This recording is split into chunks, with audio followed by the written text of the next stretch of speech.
The following is a presentation of iRacing.com Motorsports Simulations on LSRTV, the voice of sim racing.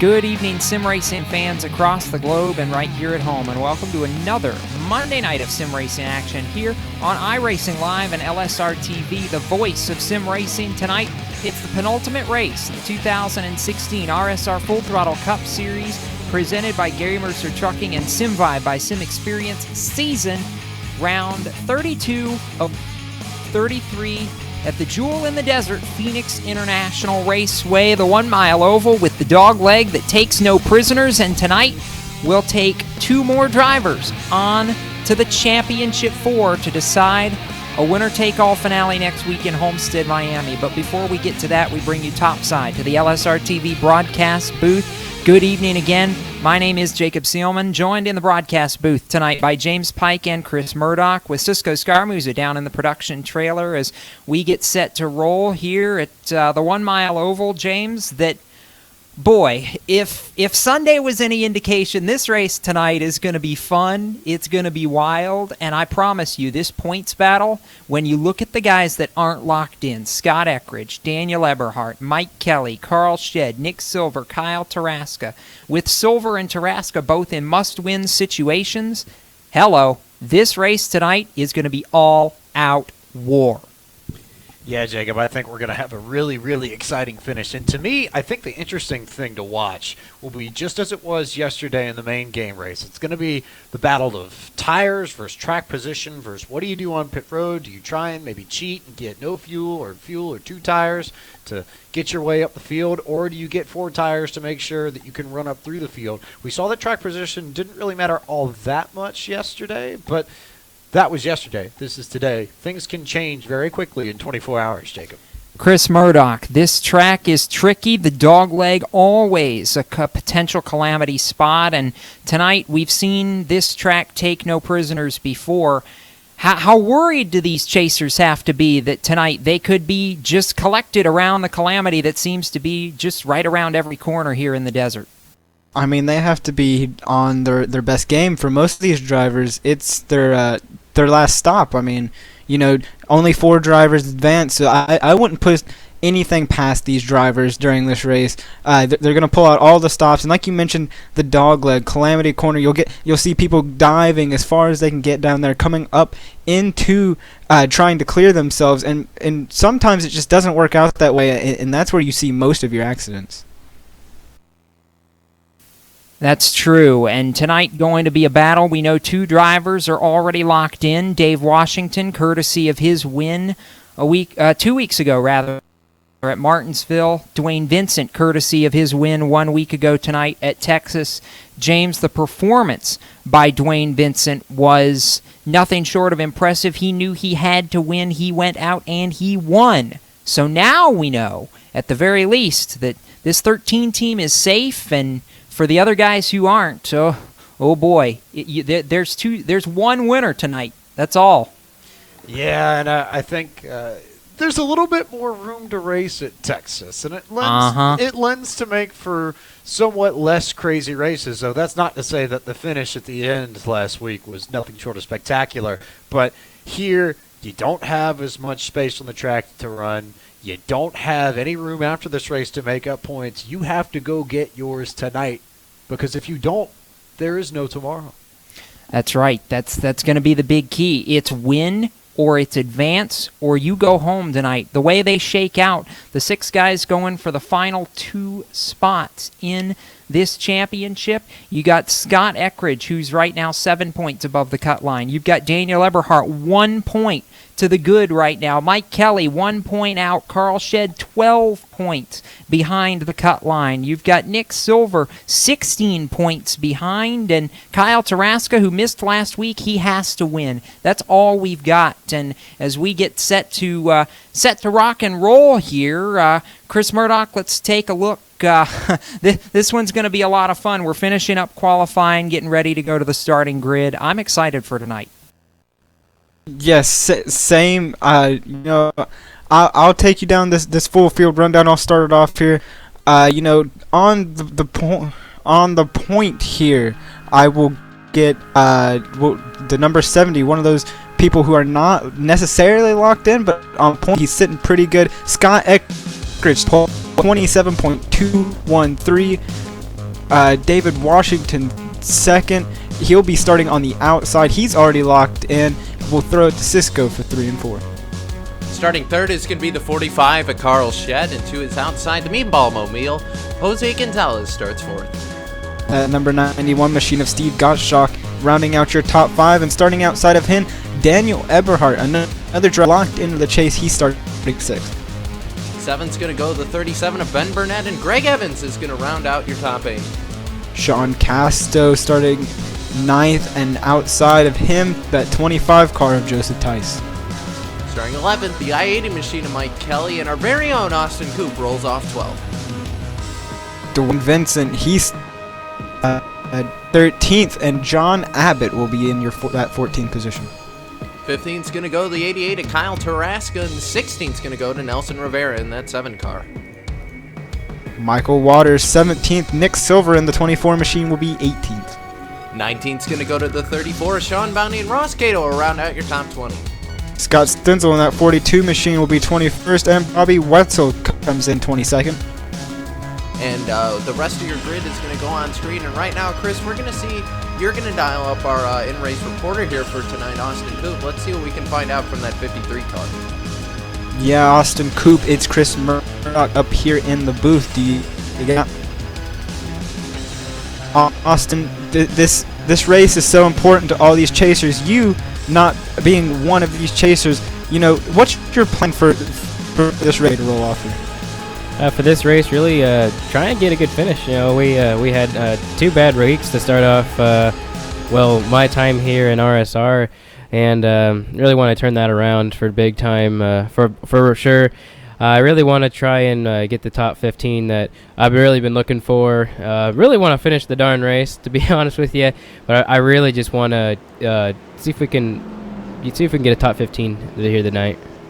Well, you're starting 12th, so you're already in good position. I'll let you get back down to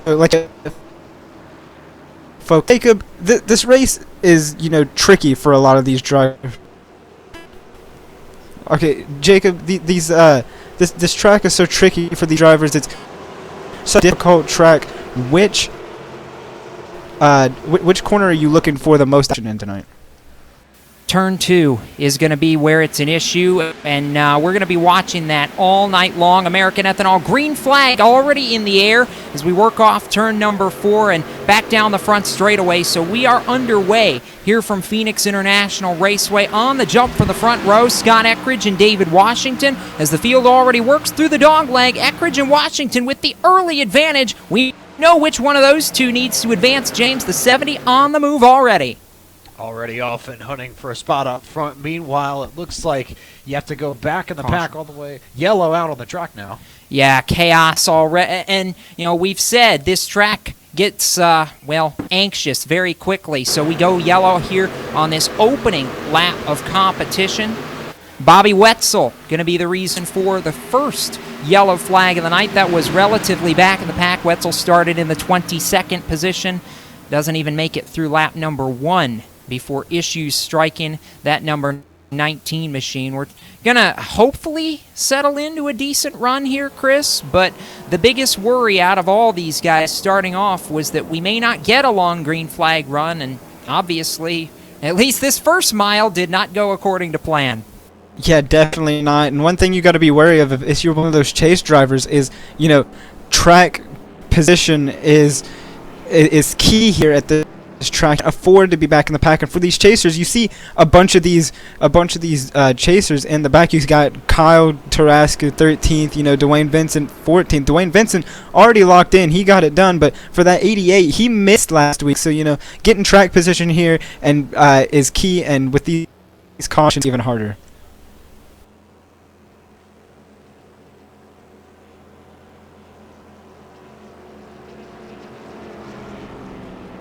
As we tick down the laps here, you got Scott Eckridge leading. He got the best jump off of these drivers. The 98 of David Washington was under fire by that 45. We saw that 40 in between. That dog leg. Doesn't take long for people to use that dog leg, and it's going to be the most efficient on these fresh tires. So for people to dive down there as the restart goes. And that's the big thing. We saw it on Sunday. We'll see it all night tonight. There is no out of bounds here, James. That dog leg where you can cut all the way through at top speed, that's going to be the treacherous part of this racetrack, because you come back on the racetrack wrong and try to blend into that banking and mistime it, misjudge it, you're going to be into the side of somebody and causing a big wreck on the entrance to turn 3, and we know that part of the racetrack very narrow. But on the flip side, if you get fresh tires and you need to make up a few spots, that dogleg is also your best friend. Yeah. Because in the old configuration of this track, you didn't have that room to get around anybody. And it was a very narrow track all the way around, a lot like New Hampshire. But now that you have that room, you can go 3 and 4 wide and pick up spots if you've got a car that is that much faster than some of the guys ahead of you. Already double filed, ready to go back to green flag racing. Scott Eckridge on the inside, David Washington back on the outside, just like we started this race. Carl Shedd rolls off from his grid position in 3rd, but Daniel Eberhardt was the man on the move early, started 6th up to 4th. That's one of the battles we're going to be watching as we get set to go back to green flag racing. Off turn number 4, the pace car eases onto pit road. Eckridge with the field in hand, green flag back in the air. We're already back to turn number 1, and how about the jump on the inside by the number 70 Toyota, James? Eckridge wasted no time. Got away by at least 2 cars, and you have to go back to Carl Shedd, Daniel Eberhardt to find the first side-by-side battle for the 3rd spot. Those two, I guess, door-to-door, wheel-to-wheel, bumper-to-bumper, and all the above as they go yes. into 3 out of 4, Jacob? That's as close as it gets, and those two are teammates, and neither one of them are locked in right now. Eberhardt and Eckridge, as they run, would be the guys advancing, but keep in mind, we're only on lap 6 of this race. There is still 129 laps to go here in the desert. A lot of time for things to happen. Eckridge out front knows he wants to win to secure his spot. The battle right now, though, is around 5th position. No, caution flag in turn number 3. Yeah, it was Sean Casto who got involved in that wreck there. It seemed to happen in turns 3 and 4 there.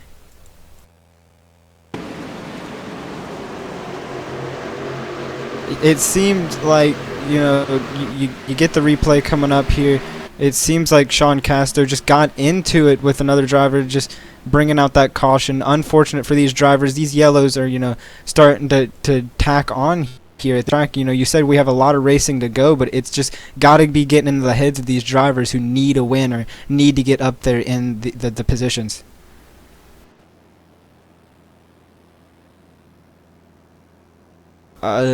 As you see drivers ducking down pit road here, you got the 98, the 90, the 45. They're ducking down pit road. I think they're the only 3 actually to go down pit road. They're Team Aegis making a strategy call. Haven't got that many laps on the day so far, so them coming down pit road is kind of puzzling to me. I can't explain why they're coming down pit road, but maybe it'll benefit them here in a little bit, as your leader Scott Eckridge was just dominating on these restarts, jumping up there. But that moves the 26 car up to 2nd now. He's on the move. He started in that 4th position. He fell back, and now that pit stop made him jump up there to 2nd.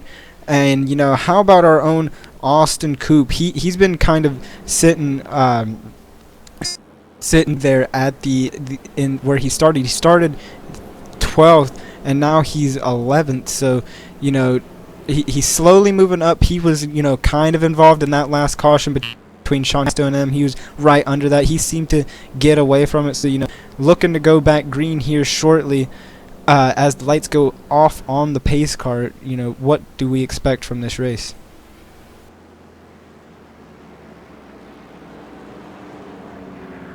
Well, I think at this point, Austin, or Chris, rather, we're seeing kind of a close quarters race. It's a traditional Phoenix race. I mean, these guys are driving all over the place, trying to avoid each other. That dogleg is always tricky for these drivers to navigate, and I think these guys, they have to be careful. They can't drive too aggressively here at Phoenix because the track will just eat you up. We've seen that already. We saw that happen to the one there. He wasn't sure if there was a car below him. There was, and we saw that happen to the 19. He just apexed too far out, but as the pace car comes around turn 3 right now, Jacob, we're getting back to go green here. We will go back green with Scott Eckridge. You mentioned the guys that pitted, all 3 Aegis Motorsports teammates, the 98, the 90, and the 45 duck down pit road. We'll see what the strategy play may be later on in this race. Right now, back to green flag action off turn number 4. Eckridge to the lead. His Steel Horse Racing teammate, Greg Evans, slides in the second position. Evans was eliminated at the end of round number 2, but before we can get anything going, caution, turn 1. Yeah, it happened really fast there. I don't even know if I caught it there. So all rating up there is the 15, the 45 of Carl Shed causing Carl Shed got kind of. Everybody was going for the same piece of real estate. Scott Simley was right there on the inside, and just a bit of contact between Shed and Simley. And in the mid pack, James, you talk about this. These restarts get antsy because everybody's so tightly packed together, and you're all fighting for the bottom in turn 1. You mistime that run, and you're going to be into the back of somebody, and it's just on from there at that point. Yeah, I also, maybe I'm crazy, but I thought I saw Jose Gonzalez spin the tires there on that restart because that 26 did not go when they came across the start-finish line. So I'm wondering maybe if someone might have stacked it up in the back a little bit and you just had a little bit of contact in the back and around people go, and that's just kind of the nature of Phoenix at the end of the day. Yeah, it really is, and it's been the nature of Phoenix in this series the last couple of years, just as we have in the past 2 Phoenix races, going back to last fall's chase race, our 3rd caution in less than 15 laps here at the Jewel in the Desert, but that's been no consequence to Scott Eckridge, who leads this race over Greg Evans, Jose Gonzalez, Joseph Tice, and Steve Gottschalk. A nice run inside the top 5 early. Kyle Taraska is 6th, Mike Kelly 7th, Dwayne Benson in 8th, Nick Silver, a chaser, up from 18th into the top 10 in 9th, and Nelson Rivera completes the top 10 as they run. Great run back outside the top 10 for Lionel Callisto,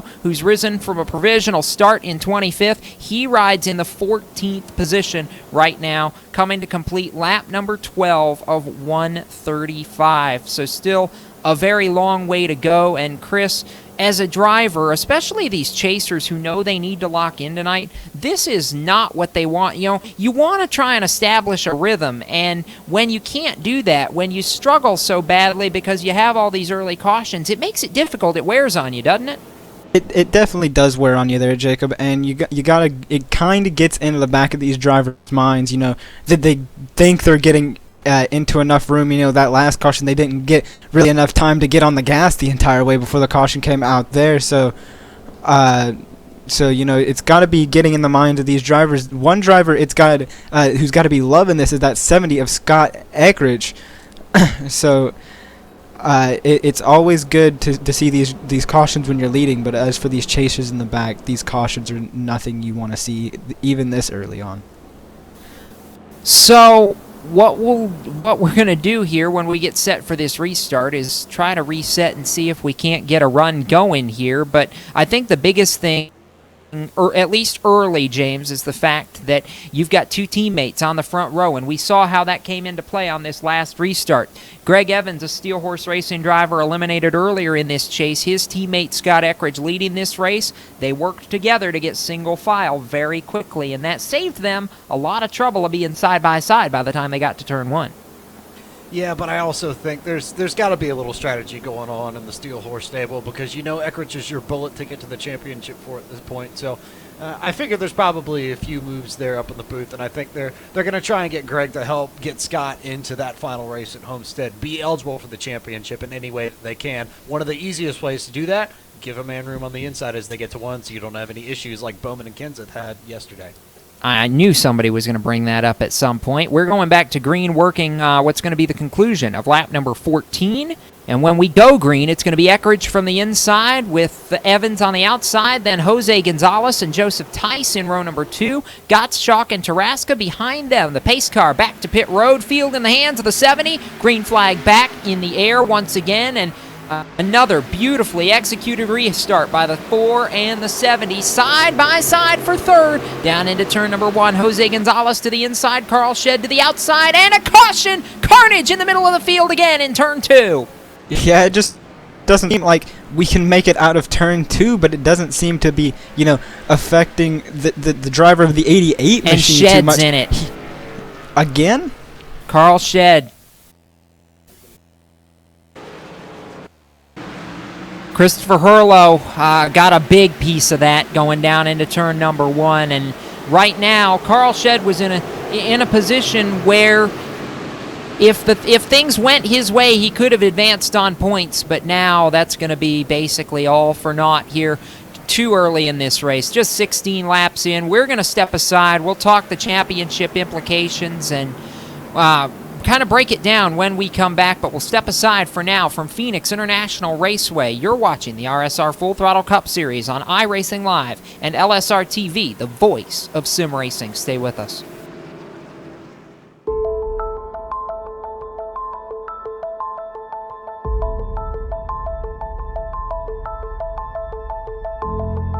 The straights are unbelievably long. The first time you come here, everyone tells you, you'll be flat out 6th gear for 20 seconds. First time I was here, I lifted halfway down the straight. I didn't believe that it was still going. I was waiting to brake, and I was back on the power. And the Porsche curves are extremely fast and extremely narrow, so it's a tricky track. And every year I've come here, you learn something new every time.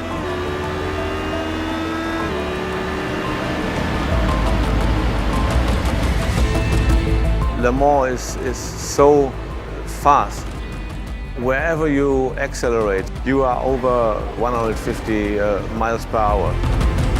Going there, I realized everything you have done before was nothing.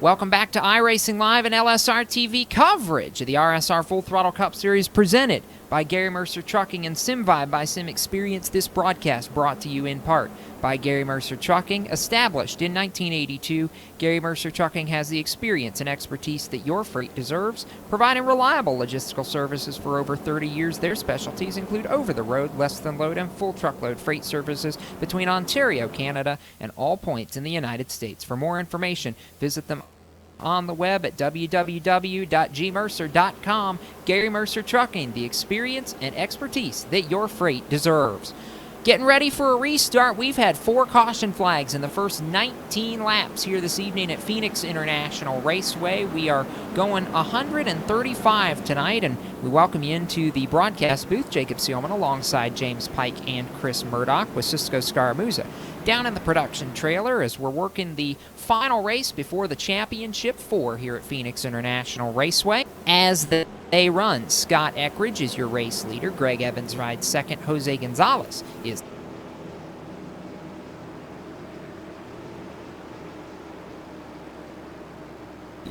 Yeah, Jose Gonzalez is in your third position, Kyle Tarasca fourth, Joseph Tice fifth, Dwayne Vincent sixth, Steve Gottschalk seventh, Mike Kelly eighth, ninth, Nick Silver, and Michael Waters round out your top 10. We're looking to go. The pace car is getting ready to duck off here, going back green. Green flag in the air off turn number 4. Scott Eckridge gets away once again and falling into second. Greg Evans 3 wide behind them. Tarasca to the inside. He knows he's got to win. He makes a bonsai move down to turn number 1. Moves the 26 of Gonzalez out of the way. Hello, Kyle Tarasca, and maybe the nationwide paint scheme says it all right there. That was a gutsy move, and it pays off on the restart as the caution, James, comes back out. But how about the 88? 5th to 3rd right there. Well, I didn't necessarily expect him to be that aggressive that early. We know that Tarasca's going to have to go for it to get the win, but shoot. An unhappy 26. Impressive. By the way, Jose Gonzalez comes over the radio just now, Chris Murdoch, and there were a few choice words displayed for the way the 88 got around him over there in turn 1 and 2.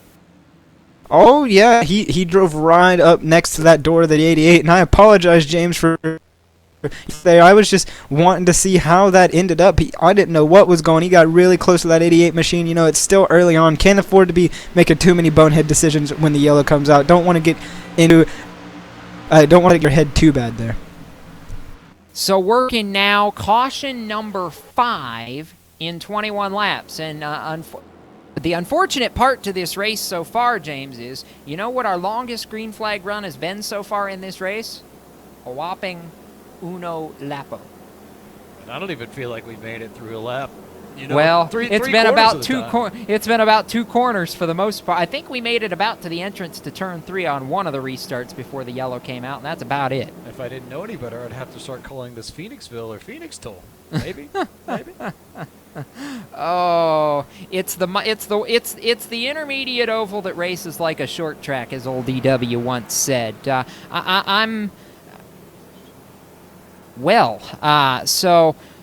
The administration team for RSR says Jose Gonzalez, we're taking your chat privileges away for a minute, and that's one of those, Chris, where I can understand why he was a little fired up after Kyle Tarasca got around him, like we said. Yeah, but as I mentioned before, you can't really let it get into your head too much. I mean, we're only 22 laps in, and we've already seen fun. There's still a lot of racing to go. He can do the same thing to Kyle Tarasca if he really wanted to coming up on this restart. But you know, Scott Eckridge, he's been your leader for most of that race. You know, seeing that move by the 88 of Kyle Tarasca to put him right there on your bumper has got to be a little bit worrisome for that 70 car. You know what? It's very rare that I would go to the extreme of using this description on a broadcast, James, but I feel like it's warranted after what Kyle just pulled. I'll just say it. That was ballsy right there. I mean, for this early in the race, come on now. That was impressive. It's what you have to do. I mean, shoot, sometimes you get in that kind of situation and you don't have another option. I think he has to win. Yeah, it reminded me a lot of what Tony did at Homestead 5 years ago. That's right. That pass Yeah. I think, what was it, the next to last restart where he went 4 wide into turn 1 and almost lost it around? Yeah, I mean, whether or not you like the chase or you hate the chase, that's the beauty of it, I think, because it forces guys to do things like that, and ultimately it does make the racing more exciting, Jacob. If we get another caution, I want to queue up the 88 on our in-car communications and hear about that one, because it was wild, and he's flying the colors to prove it right now. The replica 88 scheme that Bowman drove, the nationwide scheme that Bowman drove on Sunday, and darn near won that Phoenix race. So 1 to green.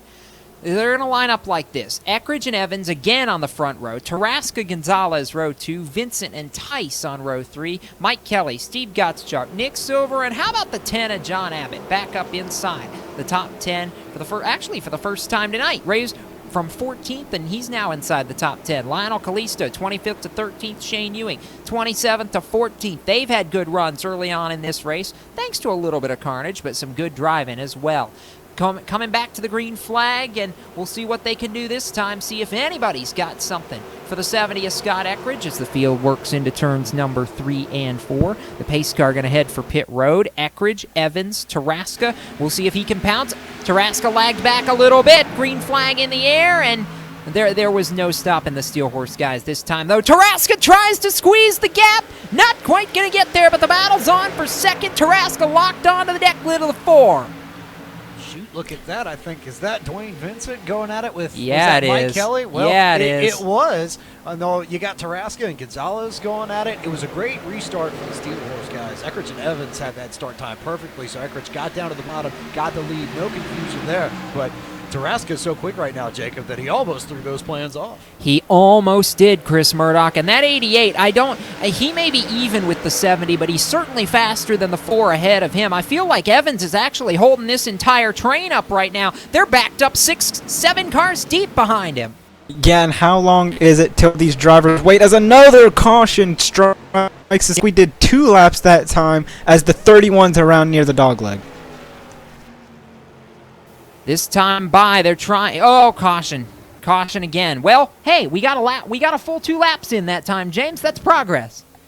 It's really, really promising because the racing's exciting. We just can't seem to string a run together. Yeah, really. Yeah, the 31 of Eric Arnold, the Navy Nuke. The reason for this caution here at lap number 27, and if we don't get pit stops this time around, I'm going to see if we can't dial up the 88 of Kyle Taraska. We'll wait and see what they do here as we work through turns 3 and 4 to try to get to pit road and see what's all going to happen. And yeah, you know, looks like a couple of one taker back in the pack. I think that is the 91 of Steve Gottschalk, the lone taker. Now a few come from the back of the pack to pit road, but Gottschalk from 9th place, the only one of the leaders to pit here under this caution. Chris, I'm a little surprised by that.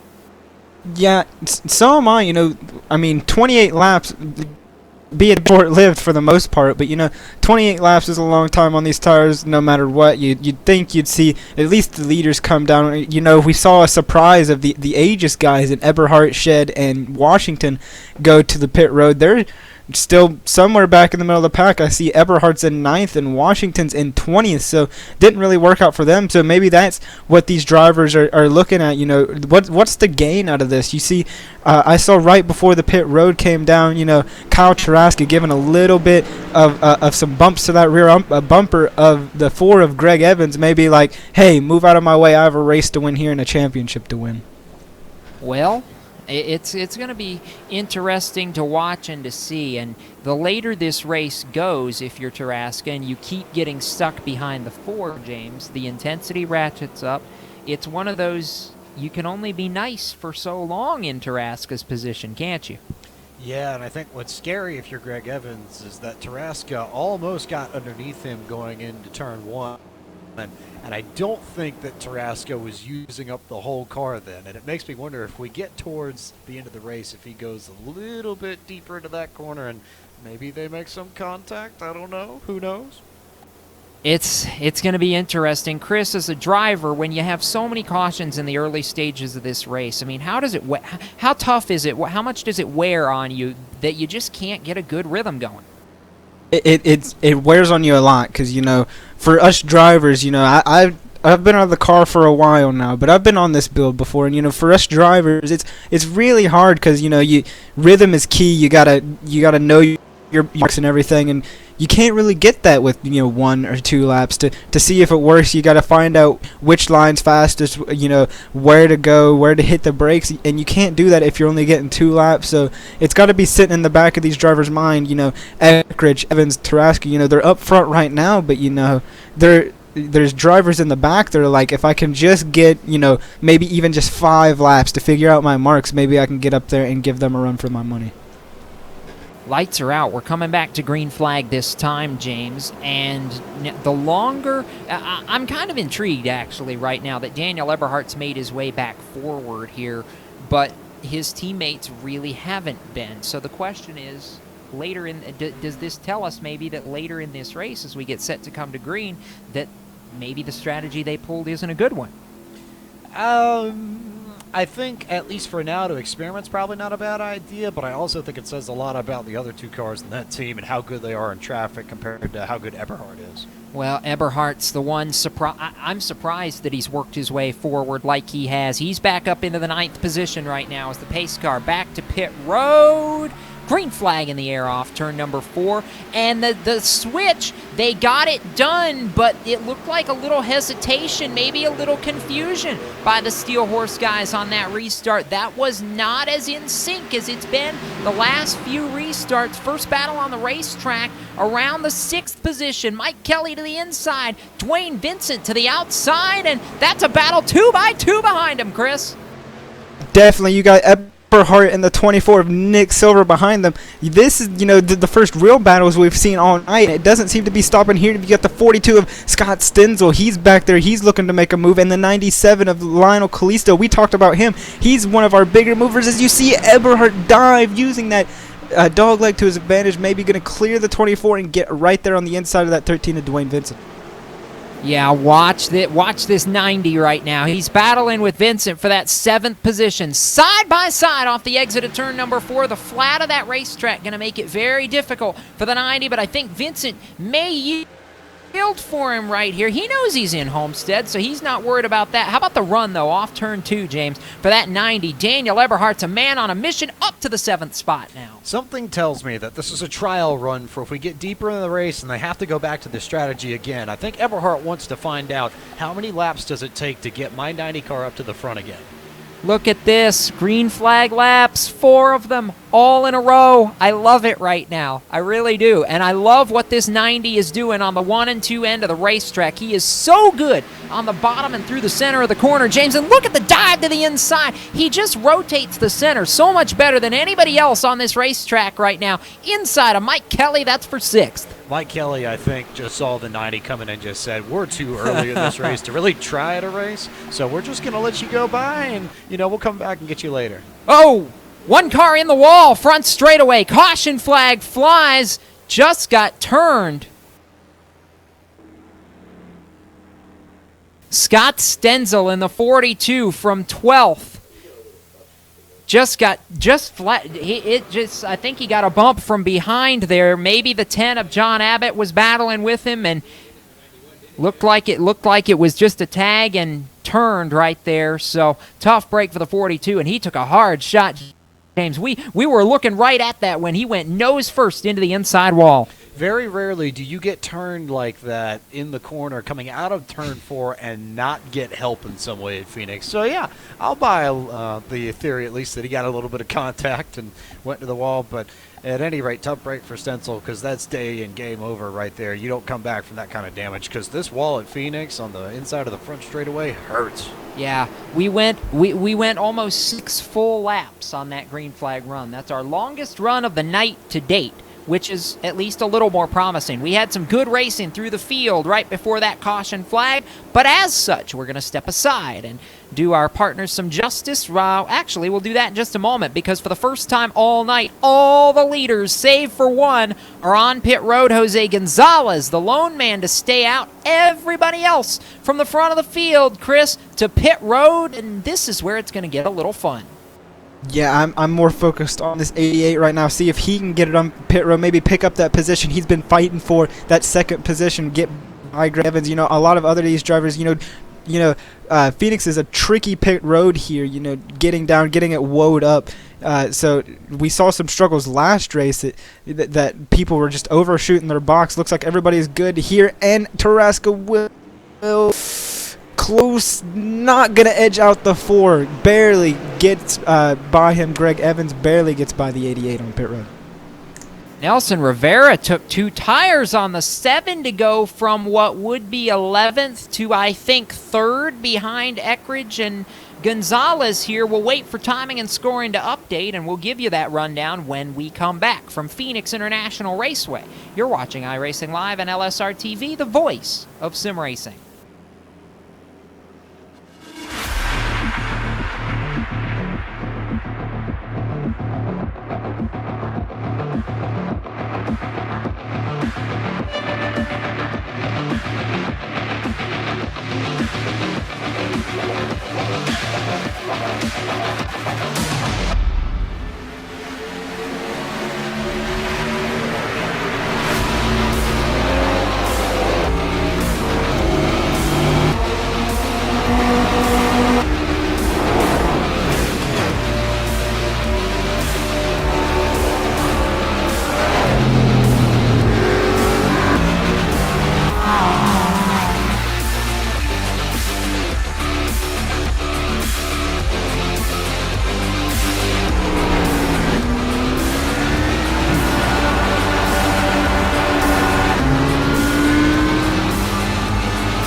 Welcome back to iRacing Live and LSRTV coverage of the RSR Full Throttle Cup Series, presented by Gary Mercer Trucking and SimVibe by Sim Experience, set for a restart. And I think after all this, a little bit of a slow pit stop, all eyes are going to be on the 88 of Kyle Tarasca as we get set to go back green. He's rolling right now from the 7th position as the man out front, Jose Gonzalez, Mike Waters, and Sean Boundy, the top 3, did not pit.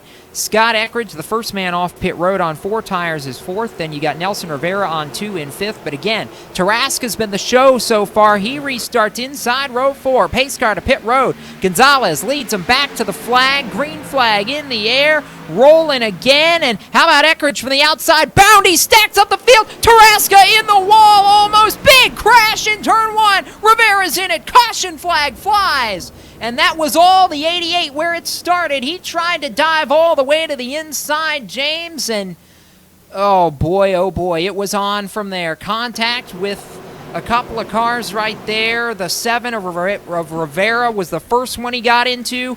Evans is Contact, under caution, contact. Greg and Evans following him. Oh, this is going to get nasty. This is going to get nasty. Seems to,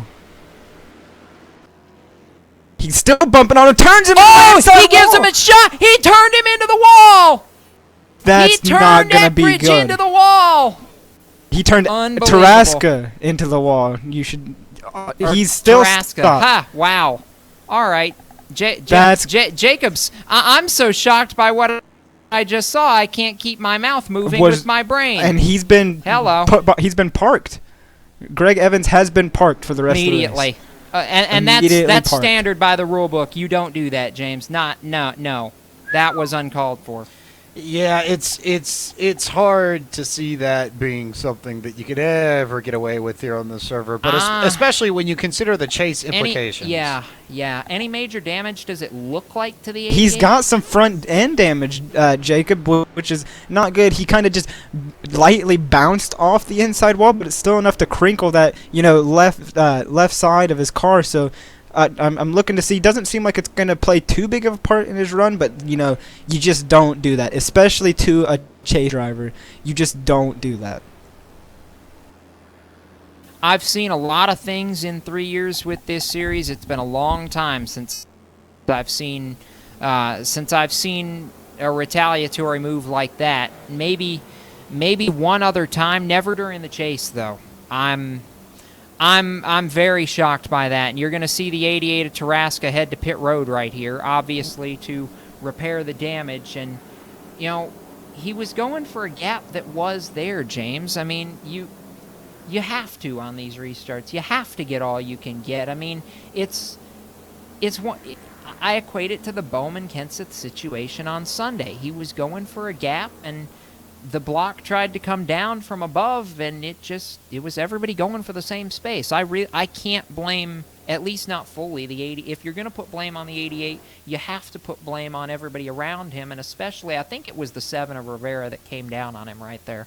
Right, yeah, and I think Greg Evans was just in wrong place, wrong time. So, yeah. I think, not to get all philosophical, but I like the fact that you are very much aping one Ayrton Senna in all this, who said once upon a time ago that if you do not go for a gap that exists, then you are no longer a racing driver. So, you have to give Tarasca a little bit of credit. He was trying to do what he had to do, and it didn't pay off for him. And I think the thing that gets me with the whole Evans deal is that we haven't even talked about the damage that Tarasca got off that initial incident, because he came off that inside retaining wall right by turn 1 before he got up into Rivera and then Evans too. So he already had damage from that, and then Evans just added on to it as well. Well, the one good thing, Chris, isn't it, that this track is not very aerodynamic sensitive. So if that car still has the speed, Tarasca will be okay to get back up there.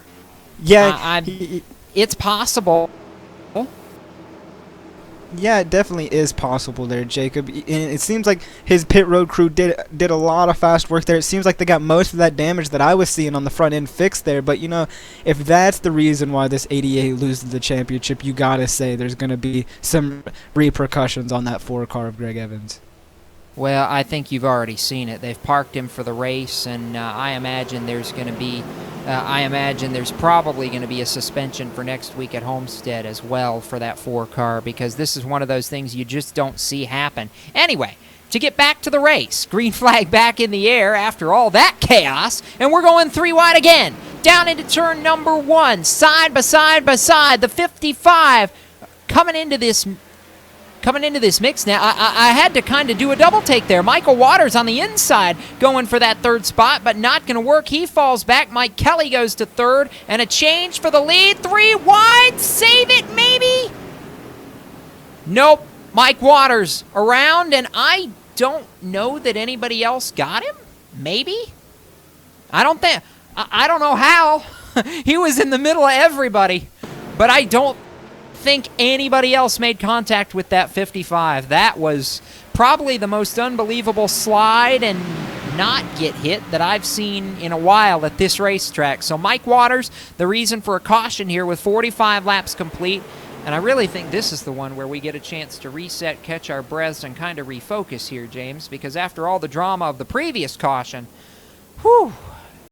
Eckridge took the lead, by the way, there right before that. We didn't even get to say that, hardly.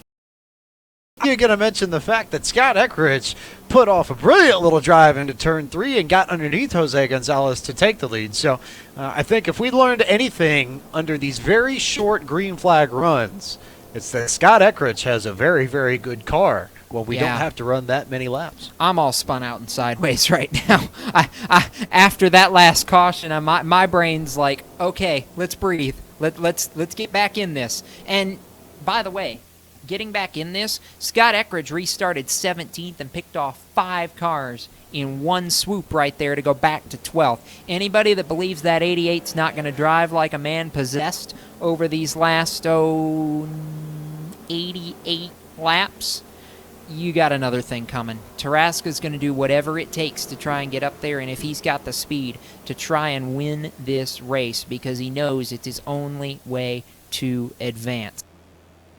Well, Jacob, he back around where he started this time, he's 12th. He started 15th, and within those short, 15 laps, he was already up in the 3rd place position. So, he's proven that he's done it once, and, hopefully, if time allows him, he can do it once again, maybe get these cautions of the way, get a run that we've so been hoping for, and get him back up towards the front. Yeah, so here's what we're going to do. We're going to step aside for a quick break, take a breath, and we'll come back here once we get some green flag racing going here again. So stay with us. We'll step aside and be back right after this. You're watching iRacing Live and LSRTV coverage of the RSR Full Throttle Cup Series. Stay with us. We'll be back right after this.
Welcome back to iRacing Live and LSRTV coverage of the RSR Full Throttle Cup Series presented by Gary Mercer Trucking and SimVibe by Sim Experience, getting set for another restart. We're almost to lap 50. We'll restart with 49 of 135 laps complete here, and Scott Eckridge, by the way, is...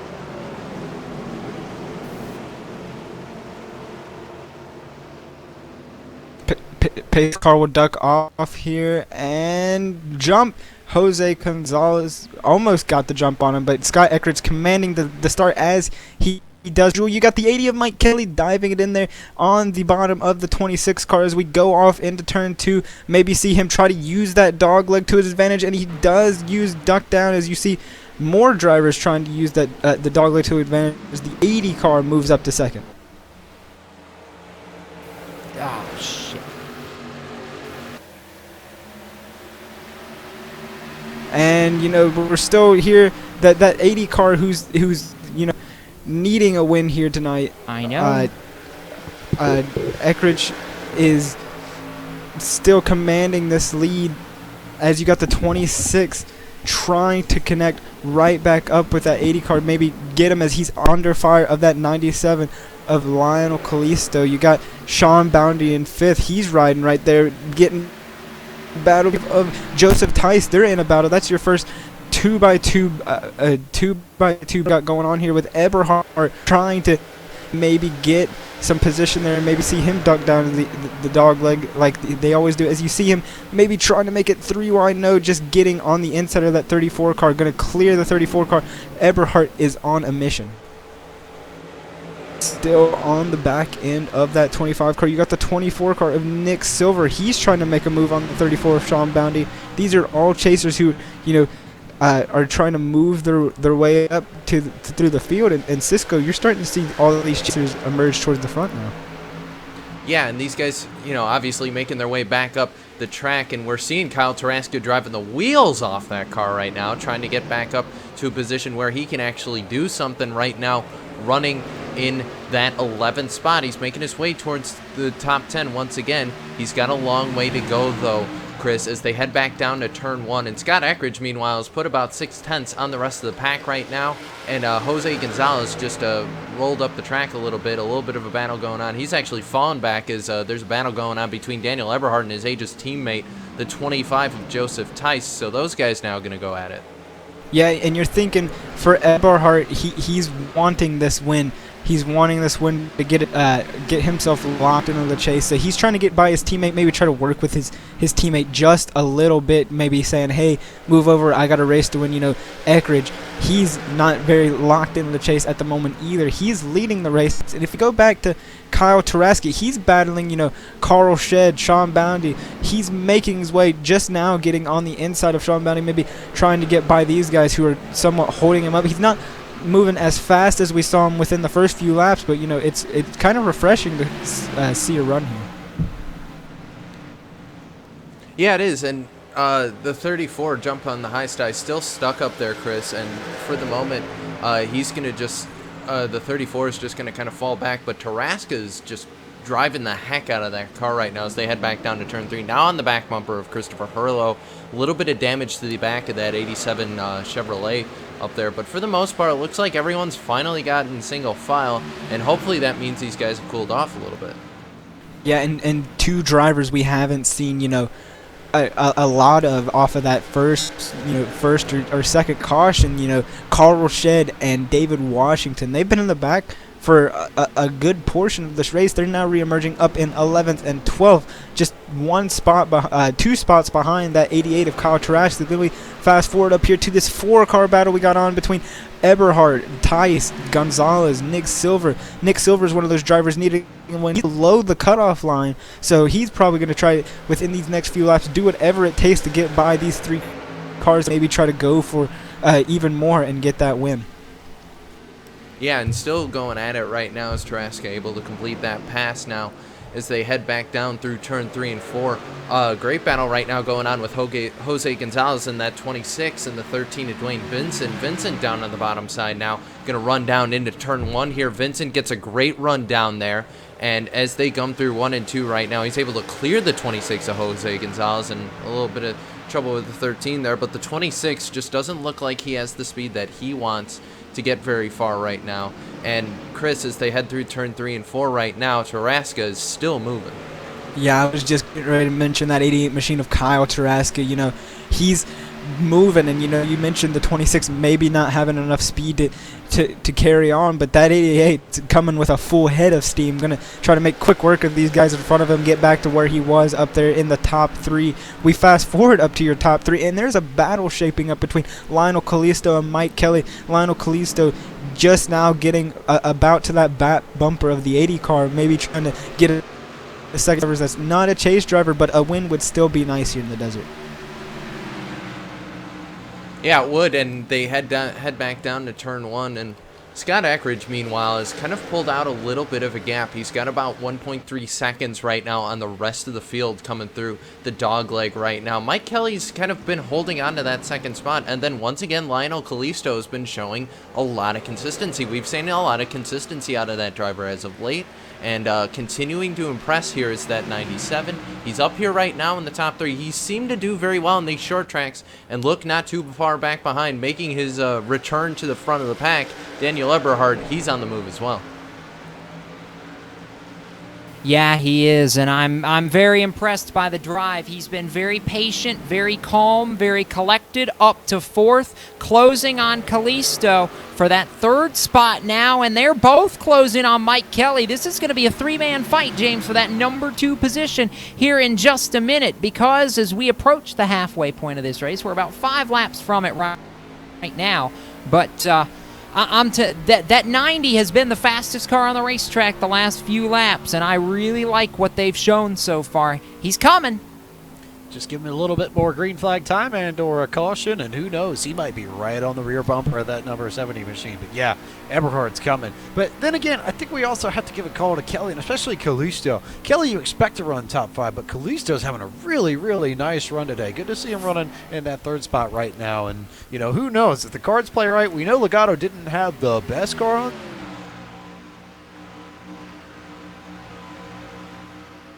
Yeah, you can, and right now, as we run 63 laps complete, Scott Eckridge, Mike Kelly, Callisto, Eberhard, Tice, your top 5, and the battle's going to be on. Actually, the battle just finished for that number 3 position. Make the change, Eberhard to 3rd, Callisto back to the number 4 spot as we work now lap number 65, so Eberhard continues to make the charge in the 90. Next up on the list, the 80 of Mike Kelly as they work that battle. And Chris, as far as that 90 of Eberhard goes, again, he's been running laps faster than the 80 of Mike Kelly the last few laps. He doesn't need to win this race, but he'd sure like to make a statement going to Homestead, wouldn't he? Yeah, he'd definitely like to make a statement going into Homestead, as I was trying to say. But you know, one driver who really needs to win a race is that 88 car of Kyle Tarasca. It's a three car, 7th, 8th, and 9th right now. Nick Silver leading the charge, but Kyle Tarasca has been knocking on that back bumper of the 26 car for the past 2 laps, and he can't really afford to stay behind the 26 for too long, as you got that 87 of Christopher Hurlow and the Aegis team shed in the 98 David Washington. They're looking to make this battle even bigger. So, you know, minimize the cars you have to pass, and just make quick work of them. Here's a big point that, James, you just pointed it out a moment ago when we were looking at the sheet. As they run right now, Mike Kelly and Daniel Eberhard are tied for the final spot to go to Homestead.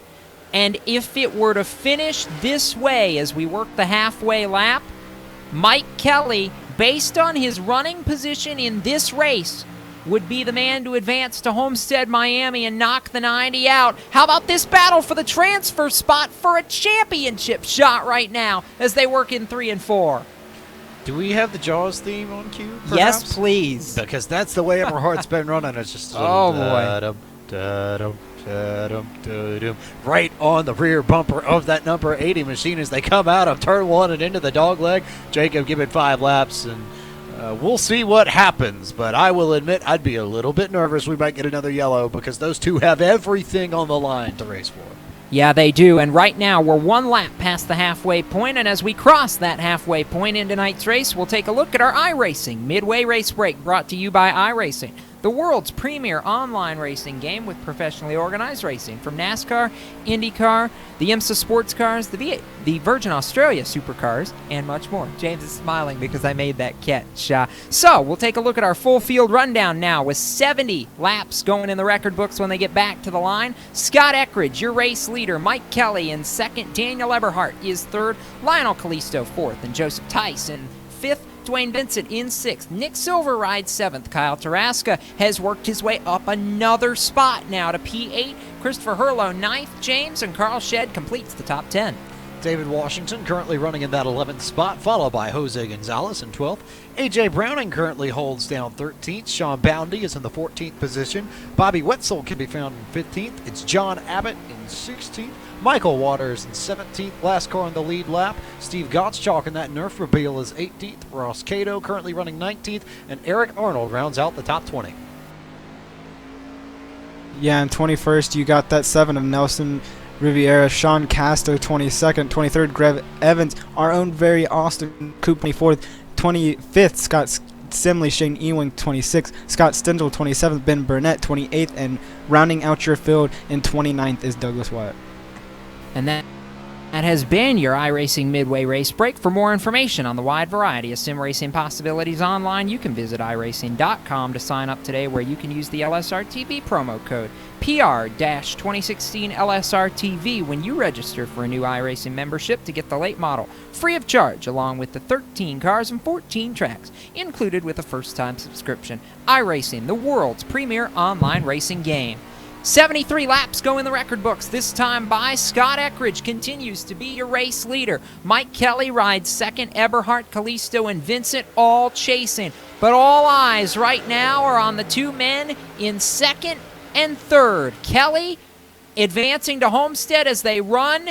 Eberhardt trying to chase him down. And because of that, as we cross halfway, we're going to go LSRTV non-stop here, working lap number 74 from Phoenix International Raceway. You're watching iRacing Live and LSRTV, the voice of sim racing.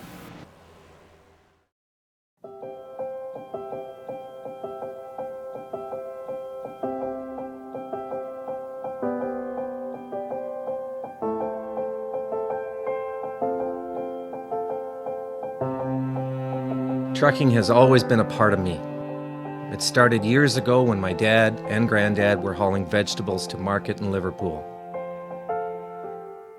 The family immigrated to Canada in the late 60s and settled near Alliston, Ontario. I bought my first truck in 1982 and Mercer Trucking was born. Today, Mercer Trucking has over 50 trucks and terminals in Toronto and Los Angeles. Our storage facilities at both terminals can handle any size of distribution needs throughout North America. We service the continental U.S., including Hawaii and Alaska. We run over 120,000 miles per month and some of the best equipment on the road today. We specialize in less than truckload shipments, show freight, we do rush team service deliveries, and haul your refrigerated or heated product. Our regular team service from Canada to California is second to none, and our staff and drivers are among the best in the business. I'm proud of our people and what they can achieve. Trucking is in my blood, it's my livelihood, and it's what I do best.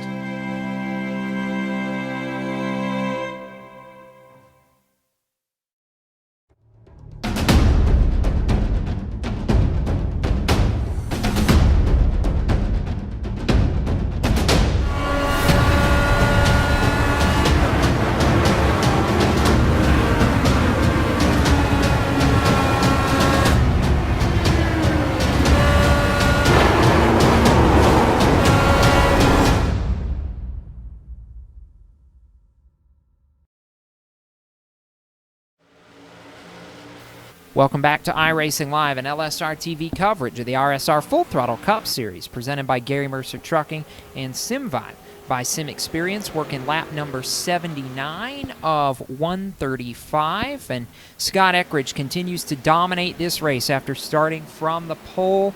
James, this one's been impressive for the 70, 11th pole of the season, looking for win number 7. That 70's been stellar. His battle for second's what we've been watching the last few laps. Eberhardt and Kelly going at it. And how about the move to the inside? Somewhere, Eberhard just found some steam. Oh, he overdrives it. He crosses him over. Here comes Kelly back on the inside. Can you get the run on the high side to keep your speed going, though? That's Yes, the he thing. can. We saw it a lot yesterday, and that's exactly what happened yesterday. So, Yeah, so now Eberhard to second. Now Eberhard moves inside the final 4 as they run, with now 80 of 135 complete. So 55 to go, and I'm still anticipating one more pit stop. I would think, if not, well, at this point they're going to have to squeeze in some fuel somewhere. But the tires, these tires are very worn. I know nobody's happy right now. We've lost almost 2 seconds from where we qualified, so tires are going to be at a premium here before the end of this race. And do want to pay tribute as well to SimVibe by Sim Experience for helping to make this broadcast possible. Sim Experience is a premier motion simulator manufacturer with expertise in electronics, engineering, manufacturing, and software development, whose products are utilized worldwide in driver training facilities, home simulation centers, and race driver development programs. For more information, visit them on the web at www.simexperience.com. All right, so now that we've seen the 90 of Eberhard get out in front of the 80 of Mike Kelly, look at the gap he's opened up all of a sudden, Chris. It's almost 5-6 car lengths between the 90 and the 80. You got to wonder, was Eberhard toying with that I-80 Speedway entry a little bit, perhaps?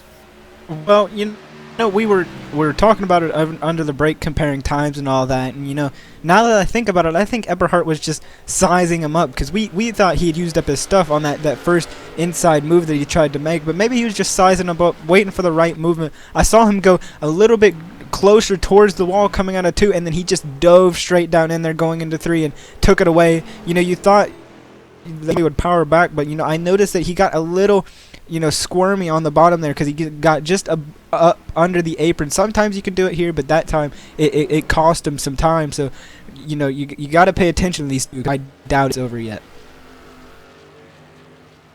I believe we've had a couple cars actually that have started to deduct to pit road. In fact, Kyle Taraska, who was running up inside the top 10 until a few moments ago, has dropped a lap, and I believe that 88 may have just made what would amount to his final pit stop, James, as has Jose Gonzalez in the 26 and the 97 of Callisto. So now you start to, and maybe by short pitting a little bit, 2 seconds a lap, especially if some of these leaders don't pit right away, this could get fun. and let's not forget that we have had a lot of cautions here today, so I don't think it's totally crazy to think that we might see one right in the heart of this cycle of green flag pit stops. And then, Chris, what on earth do you do if you have to sort that out in the control tower? Well, that's going to prove well for, these drivers who are staying out, maybe hoping for that caution.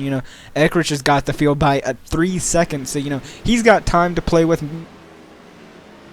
Maybe just long. I mean, you can only go so much on these tires and bank for that caution. As we see the 80 of Mike Kelly tracking down that 90 of Eberhard once again. I told you guys it wasn't over yet. We got the 80 powering back here, trying to get to that back bumper of the 90. He cooled the tires off. Now he's making another run at it, James, and he's closed right up to the back deck lid. He knows what that position means. That position is the difference between going to Homestead with a shot to fight for the championship or just, going to Homestead.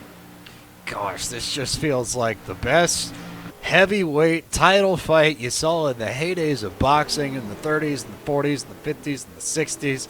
Just two guys who are really, really talented at what they do, going right at each other for just about everything on the line.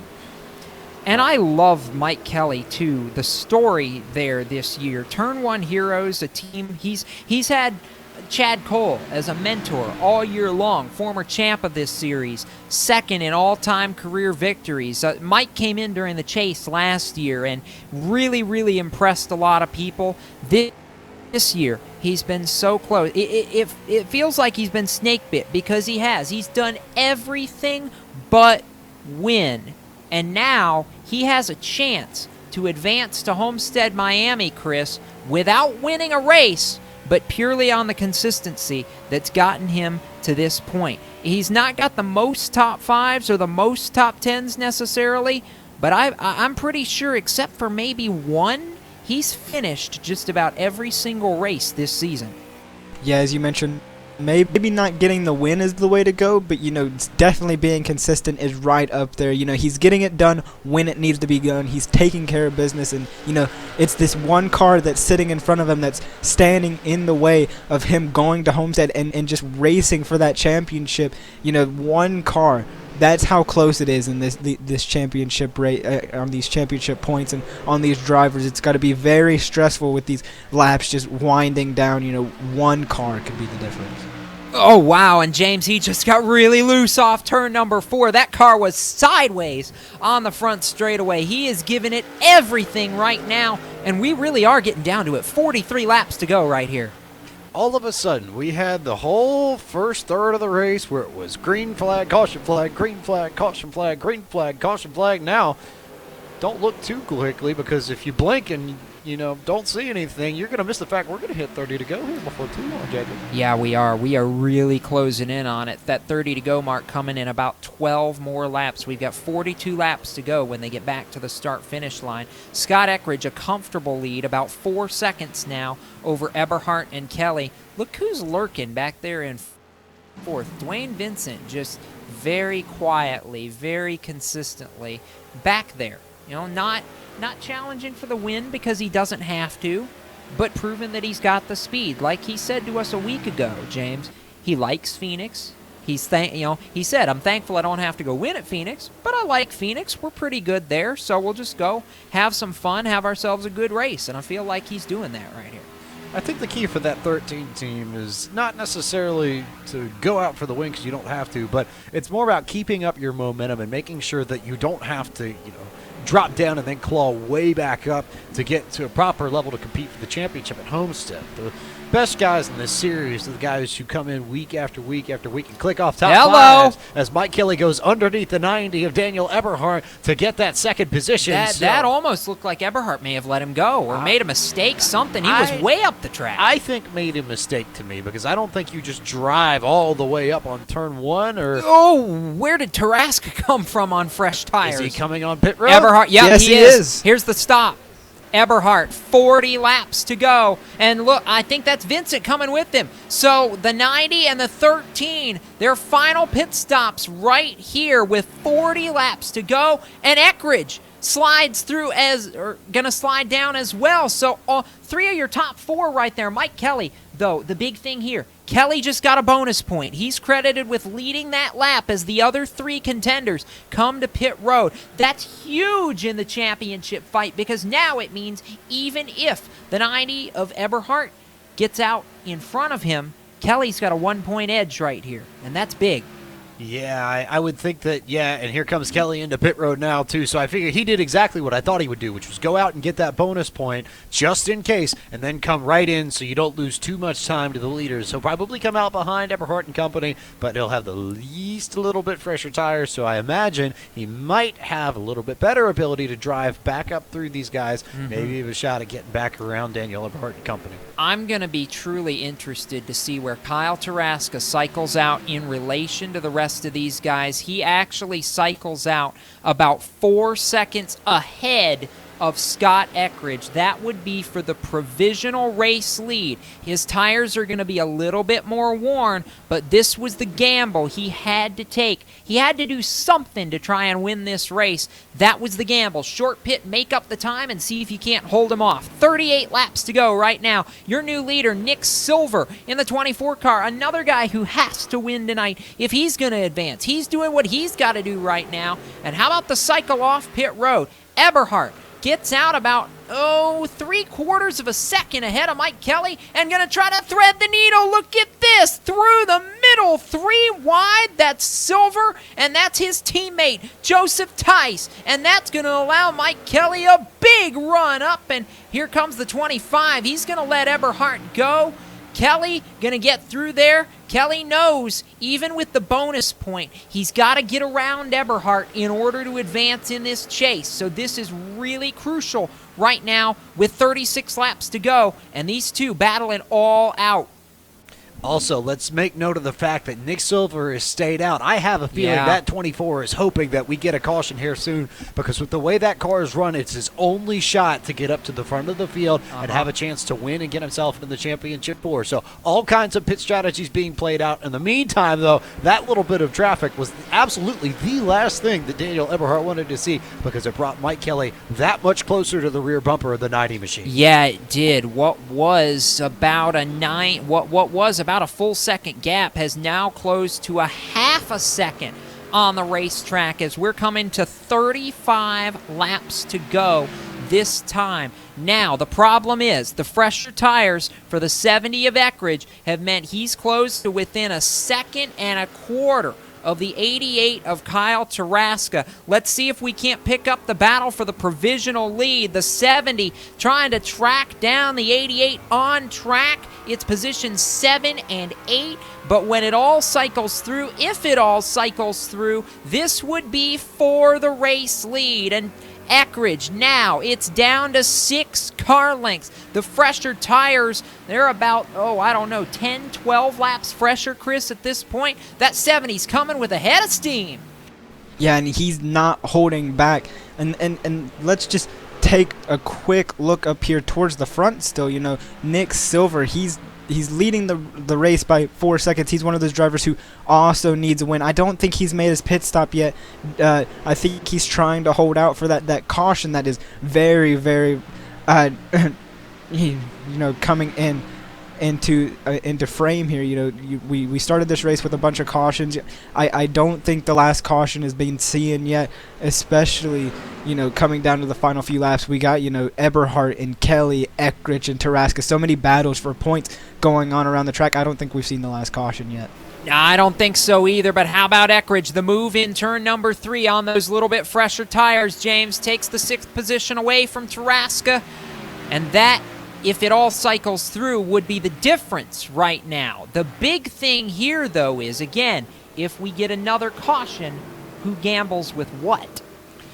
Yeah, though it's not a pretty feeling for Taraska at this moment. He's done just about everything he can to win this race and lock himself in. He had to after not running last weekend at Texas, and now that 70 car is driving away from him, and it is quite literally Taraska's hopes of making the championship 4 going out the front window. Yeah, it is. We're going to go nonstop one more time. 30 laps to go when they get back to the stripe. Nick Silver, your leader, over Carl Shedd. Bobby Wetzel, Mike Waters, John Abbott, the top 5, with chasers galore behind them. From Phoenix International Raceway, you're watching iRacing Live and LSRTV, the voice of sim racing.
Welcome back to iRacing Live and LSRTV coverage of the RSR Full Throttle Cup Series presented by Gary Mercer Trucking and SimVibe by Sim Experience. 25 laps to go in the final elimination race before Homestead from Phoenix International Raceway, and Nick Silver continues to lead this race on fading tires, fading fuel.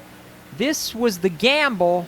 Wait as long as you could, James. He was in a must-win entering this race, and he's showing that he's not afraid to gamble, but with Scott Eckridge closing 9 seconds back right now, really, Silver's only hope is that a caution would come out to get everybody on even tires at this point and salvage the track position, maybe have a shot at this. That's his only hope now. If he doesn't get a caution, his race and his chase are done. Eckridge just closed by another second that last time by, so Silver's hopes are in deep trouble unless he gets that yellow. Meanwhile, a little bit further back, Tarasca's right there. He's on older tires. Eberhard just got around him. Yeah. Eberhard hunting, trying to make something happen. Mike Kelly trying to fight for his chase hopes. A whole bunch of guys. Honestly, if I'm not Dwayne Vincent or David Washington, I'm all the 6s and 7s at this point. My hair's in a fritz. The provisional top 4 when Silver and Shed cycle back here, and even when you consider look at the top 6 right now: Silver, Shed, Eckridge, Eberhard, Tarasca, and Kelly. All 6 of those guys are the ones that aren't locked in. All 6 of them. And Dwayne back there in 7th. Dave Washington's the only chaser not among the top.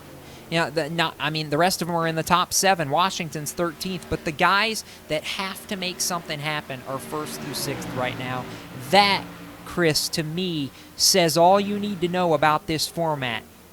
They're doing what they have to do, or trying to do what they have to do to make something happen tonight. Yeah, and for Nick Silver, the light at the end of the tunnel is just getting dimmer and dimmer as, Eckridge is now, 4.5 sack now from Nick Silver. So something's got to give in the 24, whether it be a caution or, just give in to the strategy and come down pit road. But 4.5 seconds back now, the light is basically flickering at this point. Shed already out of, he just got passed for second. So it's coming to a close here for these guys who haven't pit yet.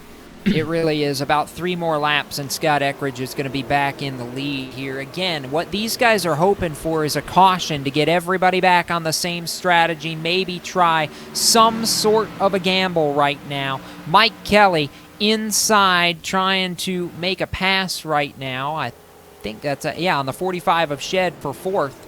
So it's come down to all this, folks. 19 laps to go across the stripe, and Scott Eckridge only 2.5 seconds back now on the racetrack of the 24 of Nick Silver. And James, I applaud the effort. I really do. By all of these guys who have tried these different strategy plays to get themselves at one point or another in this race. Every one of the drivers who's needed to have a miracle to advance has been in position at one point during this race to advance. It just unfortunately hasn't worked out for them.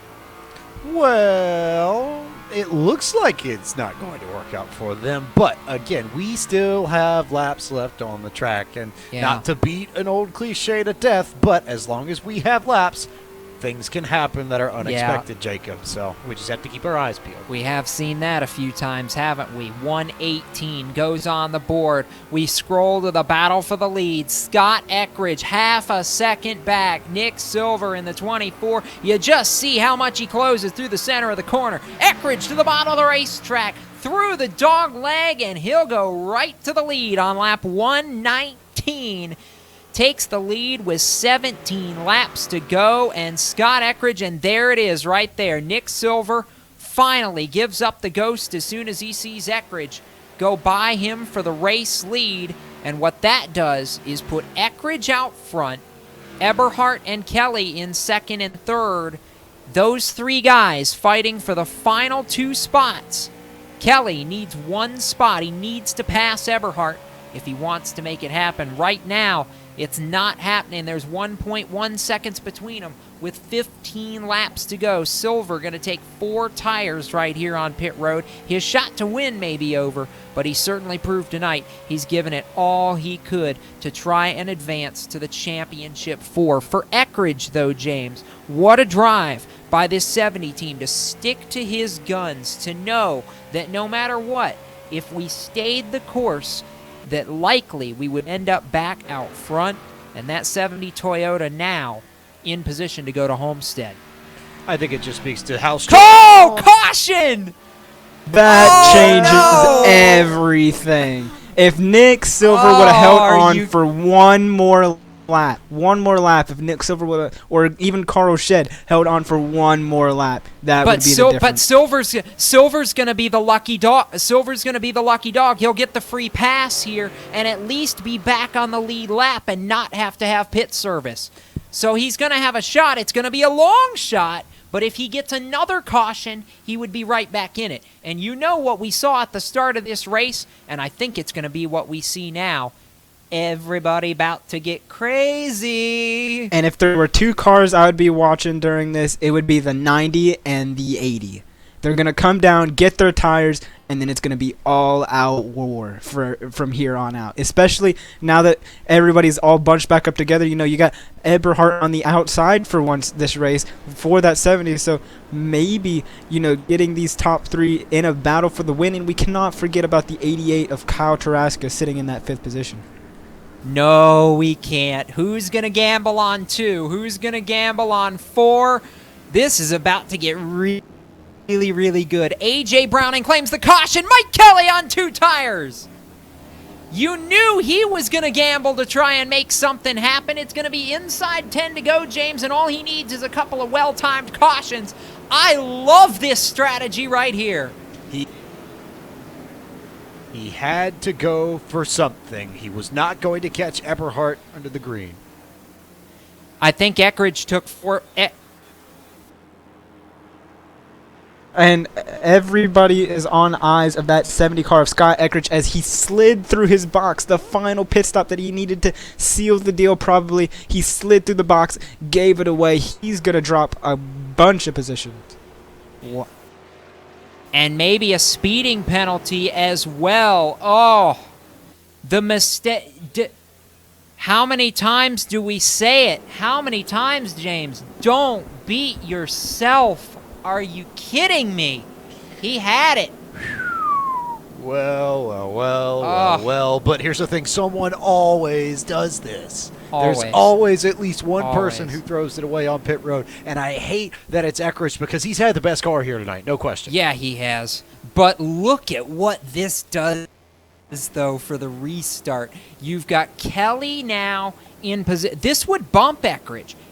With the way they run right now, this would bump Eckridge from the chase. Kelly would be in. Eckridge would be the first man out by... Oh, I'm doing the math. Quick math. About 3 points. He'd be 3 points out right now behind Eberhardt. He's got to make up 3. He's got to make up, I want to say 3. I don't think he's got the tiebreaker, so he'd have to make up 4 positions between he and Eberhardt between now and the end of this race. But how about the other guy that could play spoiler in all this, James, too? Wasn't it 10 minutes ago that we were talking about David Washington being the only chaser not running in the front of the field, and now, where is he? Second. What did he do? Took 2 tires. Of course he did. This is about to get really, really nasty. That's all I'm going to say. 10 laps to go. We've got time for a couple of cautions. Fasten your seatbelts, folks. This one is going to get fun. Here's how they reset. Kelly the leader. Washington second. Eberhardt. Vincent. Tarasca, Tice, Herlo, Callisto, Gonzalez, Boundy. They're your top 10. Eckridge restarts 11th. Here we go. 10 laps to settle it at Phoenix as the pace car heads to pit road. Mike Kelly has to win. Green flag. Maybe not necessarily has to win, but he's got to be up there, and he got a great restart. Meanwhile, Washington got away well, as did Eberhardt, but Eberhardt might be a sitting duck here. It all depends on what Eckrich can do to drive through the back of the field, as you've got cars 2 and 3 wide. Taraska's there side by side to the dogleg. He's the one that has to come up. Oh, The wheels, the car goes around. Christopher Hurlow around in the dogleg. Caution flag flies, and that's going to set up another restart. He was running 7th. I didn't see who got, it might have been Callisto that got into him just a little bit. No, he lost And it that all is by not- himself. I didn't have a good angle on it going through the dog leg. I thought maybe there'd been some help, but no, you're right. He just lost it looking at the replay. And that is not what Daniel Eberhardt wanted to see, because now provisionally Eckrich is back in by 1 point. It doesn't get any tighter than this. Yeah, So- it was just one of the cases with that caution. Just somebody, like I mentioned at the top of the show, somebody just trying to get too much out of that dog leg too quick, and it came back to bite him quick. He lost it as he came back up on the track and just nailed the 97 Vinyl Callisto. I knew Callisto got a piece of it. They were running right together, too. Callisto was right behind him just before that incident. And now what this is going to do is it's going to set up about a 5-lap dash when we go back green. Maybe 6. We'll have to see how it shakes out. But, boy, oh boy, James, now what this does is it puts Eckrich as the last man in as they run by 1 point over Eberhardt. Kelly would be 3rd on the grid with a win as they run. Eberhardt gets around his teammate to go to 2nd. He would have the tiebreaker on Eckrich if Eckrich stays 8th. But based on how that 70 car's been, not going to happen. We also have to take a look at the dynamics here between Kelly and Eberhardt, because if Kelly loses the lead, he got that extra point for staying out earlier, so I believe that would be a 2-point gap if they run nose to tail, I think. With the bonus point, if Eckrich is out in front of Eberhardt, he's 1 point to the good. If Eberhardt gets around him, it's a 2-point swing. It would put him back 1 point to the negative. So But guys- Kelly has to finish in front of Eberhardt if he loses the lead in order to transfer to Homestead. You are forgetting That's tight. key here. You're forgetting that 88 car. He's moved up into 4th position And off he's of got that four- caution. He's got 4 tires fresh. too, doesn't he? He can play a big factor into this restart. He's just got to get around that 98 car of Washington. Maybe have something for that 8 Mike Kelly, who just took 2. So as you see, whoa, Eberhardt low on the track there. And warming those tires up. He knows this. He's got to go for broke here. Well, that's the big key with the lights going out here. If the caution comes back, I say if the caution comes back out after this restart, this race would be over. Because they're going to get the restart with 5 laps to go, so they'd be coming back to 4 to go, which means this is going to be the final restart, James. You have to get all you can get right here. And the biggest, Mike Kelly is hoping they wad it up before they ever get to turn 1, because that would mean he's going to Homestead. How big was the call for track position for that 80 car? They went for that over tires, and you look at how that's played out versus how it's played out for Eckrich, who went with the tires and got by back in the back of the field.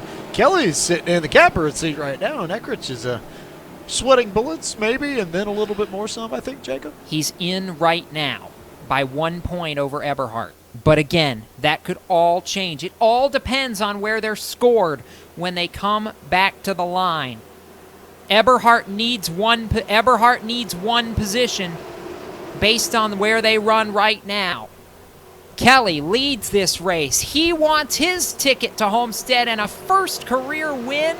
It could be the biggest win of his career. Pace car to pit road. This is the final restart. The restart to determine championship contenders. Green flag back in the air. They head down to turn number 1. Already on the move. Eckrich trying everything. Eberhardt, here comes the 90 for P2. He needs that spot in turn 1. And here comes Taraska underneath Washington for that 3rd spot. Looking underneath Eberhardt as they go through the dog leg. I can't tell if he'll be alongside. Meanwhile, he Kelly's got the lead for now. but it's oh so close. The 90 almost got underneath. And Into the 70 of Eckridge. Into the 70 car of Scott Eckridge. Nose to nose. And that's it. Caution flag comes out. Taraska, I think, spun, never totally stopped, keeps going, and Eberhard, Eberhard in the 90. Taraska almost spun trying to miss him. But Eberhard spun. Did he lose it by himself, or did he have help? He lost it by himself. He overdrove the corner. He tried to get underneath Kelly to make the pass that he needed to make to get to Homestead, and it just didn't stick, and he tried to save it as it went up the track, and he lost the rear end, went around, and his chase hopes are now, I'd say, pretty much officially toast. Yeah, the 70 does get clear of the 90. Scott Eckridge is going to be the fourth and final ticket to Homestead, Miami.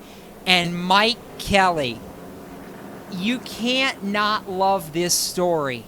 Nothing all season. He's been the heartbroken one every race this year. He's been in contention. Nothing. A race where he doesn't necessarily have to win, but he wants to prove a point. Tonight, James, you want to talk about the ultimate shot of momentum going to Homestead, Miami. This 80 team may have just gotten exactly what they need to contend for this championship. This looks like it might be a popular win because you look at the chat here. Jose Gonzalez, Jesse James, Sean Casto, everybody already coming over the radio congratulating Mike Kelly on this achievement. And why not? How about it? Your first win to punch a ticket to Homestead? The only thing that gets bigger, I think, is if you win next week and win the whole thing. How about his first win gives him a shot at a championship. His second would give him a championship in 1 week. And I know the emotions right now are going to be running very, very high for that entire 80 team. And you got to feel gutted in the same breath, Chris Murdoch, for Kyle Taraska. He gave it everything he had. If it had stayed green, the 4 tires on that 88, I think would have been enough. I really do. Yeah, he made a really, really good move on the bottom there, going into turns number 3, barely getting away. As we got news that the 70 has blown his engine, he's down on the dog near the white wall down there on the bottom. If he can't finish this last lap, well, I don't know. It would, if he couldn't finish it would be tight. But I don't think it would give Eberhard enough points to get around him because Scott had a 6-point cushion coming in. It'd be close though. We'll just have to wait and see how it shakes out on this. I don't think he popped. I think he's shutting it off. He's shutting it off to try to keep it going, to keep it alive. We thought he had popped. No, he's just playing it smart and not using that engine as much as he really needs to right now. Yeah, he's doing what he has to do because he knows if he finishes there, he's going to Homestead, Miami. White and yellow in the air together. And you mentioned it was a popular win, James, but we talk about momentum and we talk about the things you have to do to get yourself mentally prepared for this. We talked about it on Sunday with the 22, who really hadn't been a factor in the third round of the chase, but getting a win at the right time. This is the right time.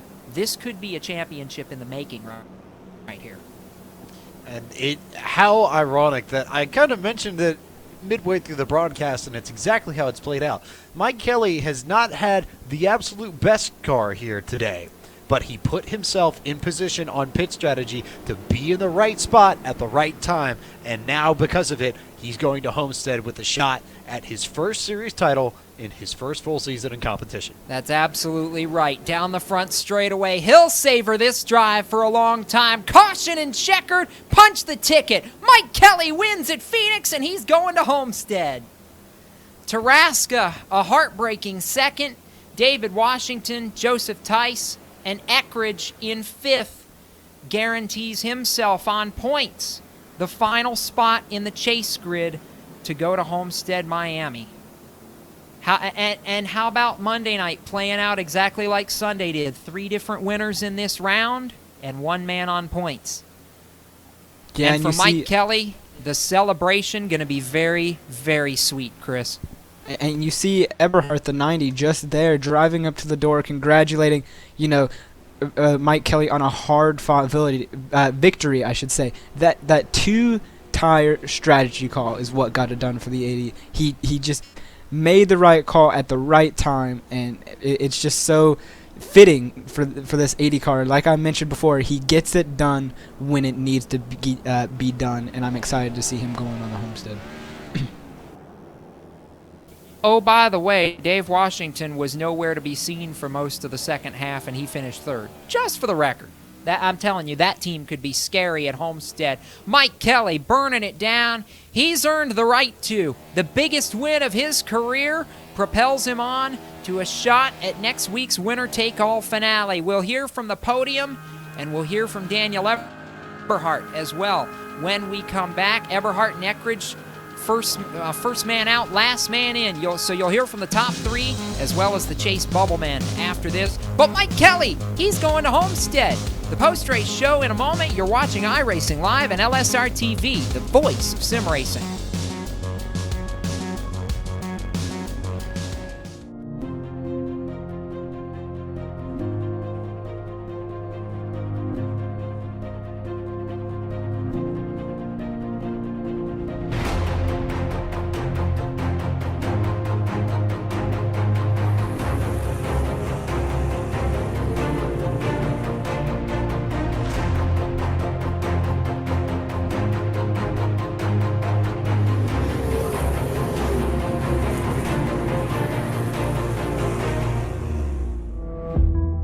It was interesting this morning to come out here and get on the track and look closely at how rubber was starting to kind of take to the track, where there were ruts and spots that looked still like dirt, and other spots were super shiny and had a bluish tint. We scanned this track twice because we needed to be able to measure the differences between the track before it's raced and after it's raced. With dirt track racing, the dynamics of the track change dramatically once it's raced on throughout the race.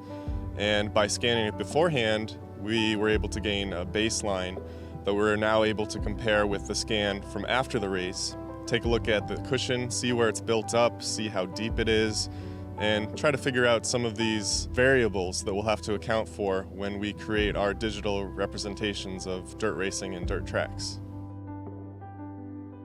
Our associate producer, Kevin Einarelli, was actually quite the soldier, and he stayed here all night scanning so that we could get this second scan, because in the morning after the race, they ripped the track up. So the window that we have to collect that data is very limited. So thanks, Kevin. So we had a similar approach with the photography of this track that we had with the laser scan. We photographed it twice. So we were able to get in here right before the race started, right after all the trucks had finished running the track in, and take reference photography of the track. And then we returned today and took another set of reference photography, and we took photos of all the various elements that we need to account for: the cushion, the groove, the areas of the groove that have received rubber, and the apron. And we have a specific technique that we use to take these shots. We are using something called photogrammetry. What photogrammetry is essentially the science or a method which will allow us to take photographs and extract three-dimensionality from them using common elements between the photographs. And it's a great technique to create textures for our racing sim, and it's something we've been doing for a while, but it's especially helpful with dirt because of the three-dimensional characteristics of the dirt and the way it collects. So it's a really good technique, and it should result in a great looking racetrack. A lot of what I'm seeing kind of confirms what we already believed and already knew and have already started working on. So, my plan is to get together with Dave Kamer and get in detail about what's going on between the tire and the road, because the ruts seem to be a significant piece of the puzzle, where the rubber shows up on top of the ruts. So getting the tire grip correct on a track that has as much variation as a dirt track does is going to be key. We know that every racetrack, every dirt racetrack is unique. Different soil compositions, different color, different types of grooves developed depending on the different types of cars. So this process that we've gone through this weekend is not going to be a one-off thing. We're going to do it again, increase our knowledge, and we'll take that knowledge home with us, and it will help us create a better version of these tracks in iRacing.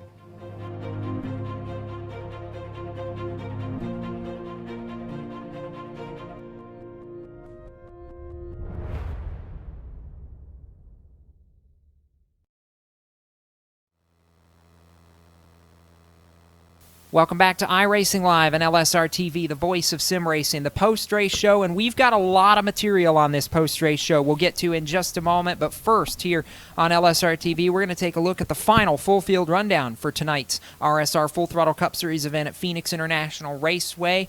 The final four look like this: David Washington, Dwayne Vincent, Mike Kelly, your three winners. On points, Scott Eckridge goes to Homestead, and it's Kelly who wins the race tonight.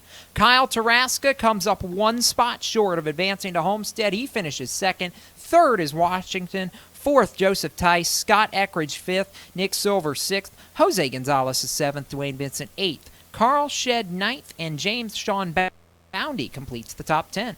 Bobby Wetzel came home in 11th, followed by Michael Waters in 12th. Daniel Eberhardt spun on the last lap, misses the chase, finishes 13th. Lionel Callisto was the 14th man to come home this evening. A.J. Browning was 15th. Chris Hurlow came home in 16th. In the 17th spot, Job Abbott. Nelson Rivera finished in 18th. Ross Cato was 19th. And Steve Gottschalk rounded out the top 20. Yeah, the 31, Eric Arnold coming home 21st, Sean Casto 22nd, Scott Stenzel in that 42 machine 23rd, Greg Evans 24th, Austin Coop 25th, Scott Simley 26th, 27th is Shane Ewing, Ben Burnett is 28th, and rounding out your field in that position is Douglas White. And now we've made it down to Gatorade Victory Lane, and it's our Jacob Seelman that has found his way to a very popular winner in Mike Kelly, who brought it home tonight at Phoenix. He did what he had to do tonight, and at the end of the night, Mike Kelly, How about that? not only a popular win, my friend, welcome to the Championship 4. You did what you had to do. First career win. I'd argue maybe one of the biggest of your sim racing career. Congratulations, my friend. It's about time. Thank you very much. I'm pretty thrilled, obviously. Definitely one of my biggest sim racing wins. I've had a few, and I've had some big ones, but this is something I didn't, the great thing about it was I didn't really expect it, and I thought, 12 laps to go, I thought I was out of the whole thing, so sometimes it goes your way. It went your way tonight. Walk me through the final pit stop, the call for two tires. Was that one of those moments where you go, we have to do this because it's our only shot to go to Homestead? I felt that way. I mean, Daniel and those guys are head-to-head. Short runs are always a hair faster than me. And I figured if I go in and get 4 and come out behind them, I was in the same situation I was where we were, looking like it was going to end up. And I've been doing this for a long time in a track like Phoenix. The way the race started out, the laps that were left, the timing of it was perfect. I didn't know I was going to get out first, but I was just trying to get as close to the front, and when I came out in first, I knew I had a good shot. And you hate for a race to end that way, but this was big and I needed a win. And really, I was happy because I didn't even really need to win it there. I just needed to stay ahead of a couple guys, and I had a good shot, and it all fell right into my lap. Well, that second to last run, before the caution came out there with about 12 to go, that last long green flag run, there was one point where we were talking in the booth. You and Daniel were going back and forth, and every time you were, while Eckridge was leading, the points were changing. And when you were ahead, you were in the Final Four. When he was ahead, he was in the Final Four. Right. Did you know at that point that it was that close, or was that one of those you have to race him, but you didn't know exactly how close it was at that point? No, because we were all just a point apart, I think. I knew us three, well, it played out to where us three, I felt, were, battling for those 2 spots, and I knew Scott was in the lead, and I was pretty sure in my head that as long as I finished a place or 2 ahead of Daniel, I was in. So I just kind of, that's why we raced each other pretty hard, but if you could hear our throttles and stuff, we were being very careful because we both knew we didn't want to take each other out because we were battling for that one spot. So I just I just tried to stay ahead of him, and as the race drew on, it was looking like I wasn't going to be able to do that, and I had resigned to not making it, and lo and behold, there was that yellow, and I knew I had a shot if things worked out at that point.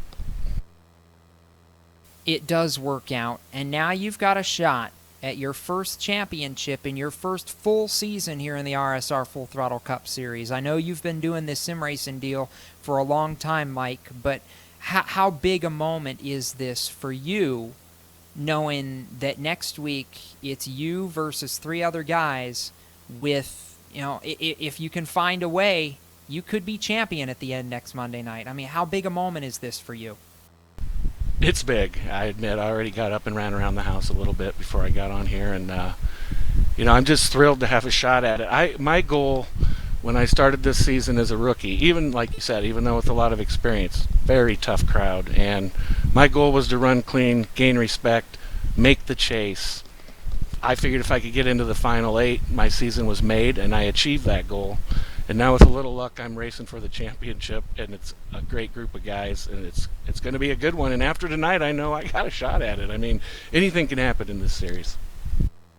You're right about that. I know you've got a lot of people, Mike, as always, to thank. I know there's a couple of big partners on that 80 car. Who makes it happen for Mike Kelly? Well, first and foremost, of course, it's Kaziski Auto Parts and I-80 Speedway, Little Sunset, the Super Late Model Racing Series. Great group of people that own the local dirt track here by Omaha, Nebraska, and they run a great show. Good people. I mean, look at, they're back in sim racing, so not a lot of people are into doing that, but they've helped me out and got my entry fees paid and stuff, so I can concentrate and worry about running the whole season and being competitive. And my teammates, Nelson Rivera, Kevin Linden, Stephanie Lessentine, Turn 1 Heroes, we're second in the team points, so we've had a hell of a year. And of course, thanks to you guys. I mean, it's awesome to be able to go back and watch these races and have a professional broadcast quality, version to show people and friends and sponsors of this deal. And Real Sim Racing, the guys do a great job putting this on. And I'm stoked. Let's go to Homestead, baby. And I got to give you credit. There wasn't a lot of people that I think would have thought at the start of this season that Turn 1 would make it all the way to second in team points and have a shot at this championship, Mike. I think there were a lot of people to congratulate you guys tonight, and I know that meant a lot. And hey, got one more to try and finish it out. I told you at the start of the season that it was going to be fun to watch. You made it fun to watch. Congratulations. I appreciate it, and I appreciate all the love I got after the race. It makes you feel good, and it's a good group of guys. Thanks a lot, you guys. Mike Kelly wins to advance to Homestead, and from the highest of highs to arguably the lowest of lows, I'm going to send it up pit road. 1 position short. He had to win and just missed out. Second place, James Pike going to catch up now with that number 88 machine, and Kyle Taraska, who came so close tonight. Yeah, down here on pit road with that 88 driver, and he gave it just about everything and then some. Did everything he could to try and make it happen here with Kyle Taraska. And Kyle, you missed last week, so you came into this race knowing you had to win. What was your mindset going into tonight's race at Phoenix? My mindset was that I had to win. I drove extremely aggressive, and I knew that. I approached it the same way that I approached Talladega, and I won that race. And I know I definitely made a couple of moves where I was in over my head. I pinched to 26 pretty hard going into, on a restart. I know I dive bombed to 7, but I did what I felt like I had to do. I had to be on offense the entire night, and it almost worked out for me. I knew usually I'm the guy to stay out on old tires and just hope for a caution, but I knew tonight if I'm going to be on offense, I wanted to have the freshest tires on the track all night. That's why I was wanting the cars to pit early, that last green flag run, and I needed a caution, and I got it. And I had a net gain of about 4 or 5 spots, which was the difference maker and giving me, being in contention for that. I thought about taking 2 tires. I wish I did because I know Mike won on that, but that was my only conservative move of the night, and it ended up costing me to win. Yeah, we'll go in chronological order because you touched on a lot of the points I wanted to touch on. But first, with that early incident with everybody, the 26 and the 7 and the 4, just talk about your perspective through all of that. Yeah, I mean, I knew the 7 was on 2 tires, and I knew I was pretty quick. I mean, granted, I had all the restarts, but I went from 15th to 3rd in 12 laps or so I knew I had some speed in it, just not a good hot lapper. And I knew the 7 car was on 2 tires, and I had to be aggressive, and I made the same move on the 26 to restart before I was able to get to the inside of him. And I tried to do that again with the 7, but it was my mistake, and I misjudged, and I just couldn't get my nose in there in time. And then as for the 4, I don't know what his deal is. I mean, I thought Greg and I were pretty cool. I could understand why he was frustrated. I mean, I've been there and done that many times in this league and just in general in racing, getting frustrated, getting caught up in someone else's mess. But there's no excuse for wrecking someone under caution, especially when the driver that you wreck, is trying to fight for a championship, and he has nothing to race for at all other than just pride. And if anything, he embarrassed himself. No pride for him tonight. You came through all of that, picked up a little bit of damage, but you drove hard, and then in the middle of the race, you came in and short-pitted just a little bit. Were you looking for any sort of caution or anything, or did you feel like getting out just a little bit, but not that far ahead of everybody else, would give you the chance to run off with the lead and that you'd build enough of a buffer that it would be okay? No, I knew I needed a caution. I mean, when you got guys in here like Eberhardt and Eckrich, I mean, they're two of the fastest guys I've ever raced with consistently. And, you know, especially Scott, I got a lot of respect for him. He's a great guy, him and his spotter Wilkerson. But, I mean, I knew I needed a caution. I was just hoping it was going to cycle at the right point, and that's why I didn't save my tires at all in the beginning of that run. I was extremely aggressive. I was making 3 wide moves on the outside, passing lap cars, just trying to be the first car out of my group of cars that pitted around the same time, and I was just hoping the caution would fall. And I mean, it almost fell as perfect as it could. I kind of wish that last caution at end of the race did not come out, obviously, because I finished second, but I definitely feel like I had something for Mike Kelly. Mike and I go way back, and I felt, you mean, you look at the points and you just look at the race results, him and I have been even all year, and I felt I was a little bit better than him tonight, so I definitely felt like even with a damaged car, I would have won this race if it stayed green at the end. It just ran out of time, it looked like, for us. I know there are a lot of people that have made it happen for you this season, Kyle, so we'll give you your chance here. Who makes it happen for you in the 88 team? I mean, just like always, my friend Scott Stenzel, he's one of my best friends. I mean, even outside of this deal. And, you know, him and I worked together all season. Everyone at Finish Line Racing, all my other sim racing buddies that don't run in this league. Of course, all my friends at Blue Mets Driver Development. We're actually going to be running some laps in a TQ this upcoming Saturday, so I'm excited to get back behind the wheel of the real car. You know, I'm just disappointed that I didn't have a chance to run for the championship. I definitely felt like I had one of the most diverse years out of anybody. I mean, to start the year off missing the second and the third race of the year from not qualifying on time, just not being fast enough to make it to one spot short of the Final Four. And it's unfortunate. Last Monday I had to work, but, you know, real life comes before the sim, unfortunately.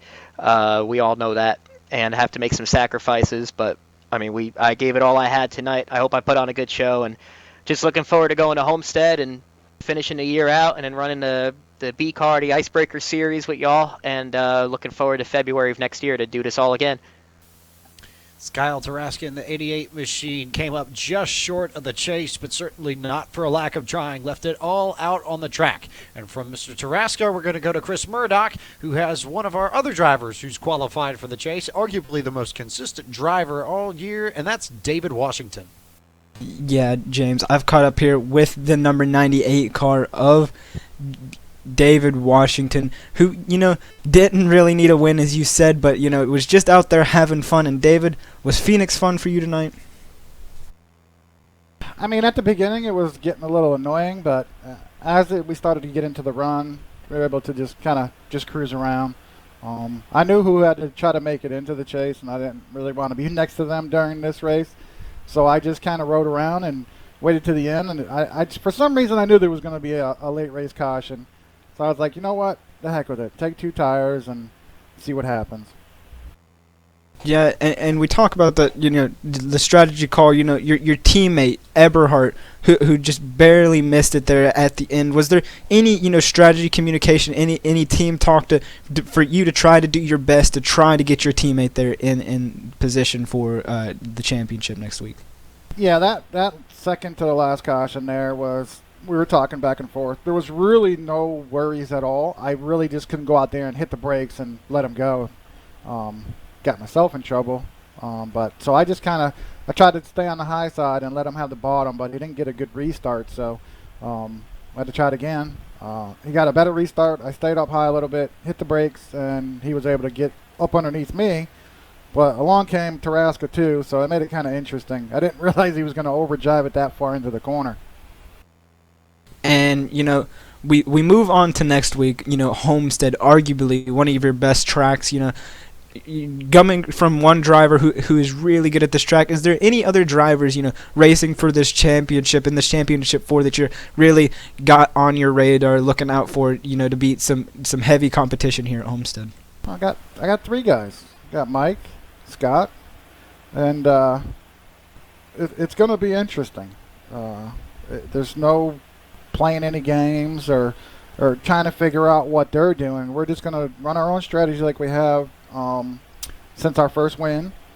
Just keep doing that all the way to the end of the race, and hopefully have a big gap at the end. And like you said, it is one of my favorite tracks. I race so much there, and just from the car from the beginning, middle, and end of the run, it's fantastic for me. I don't know how it's going to feel for the other guys, but I love the track. All right, and you can't get it done by yourself. Who helped out in getting this 98 car to Homestead?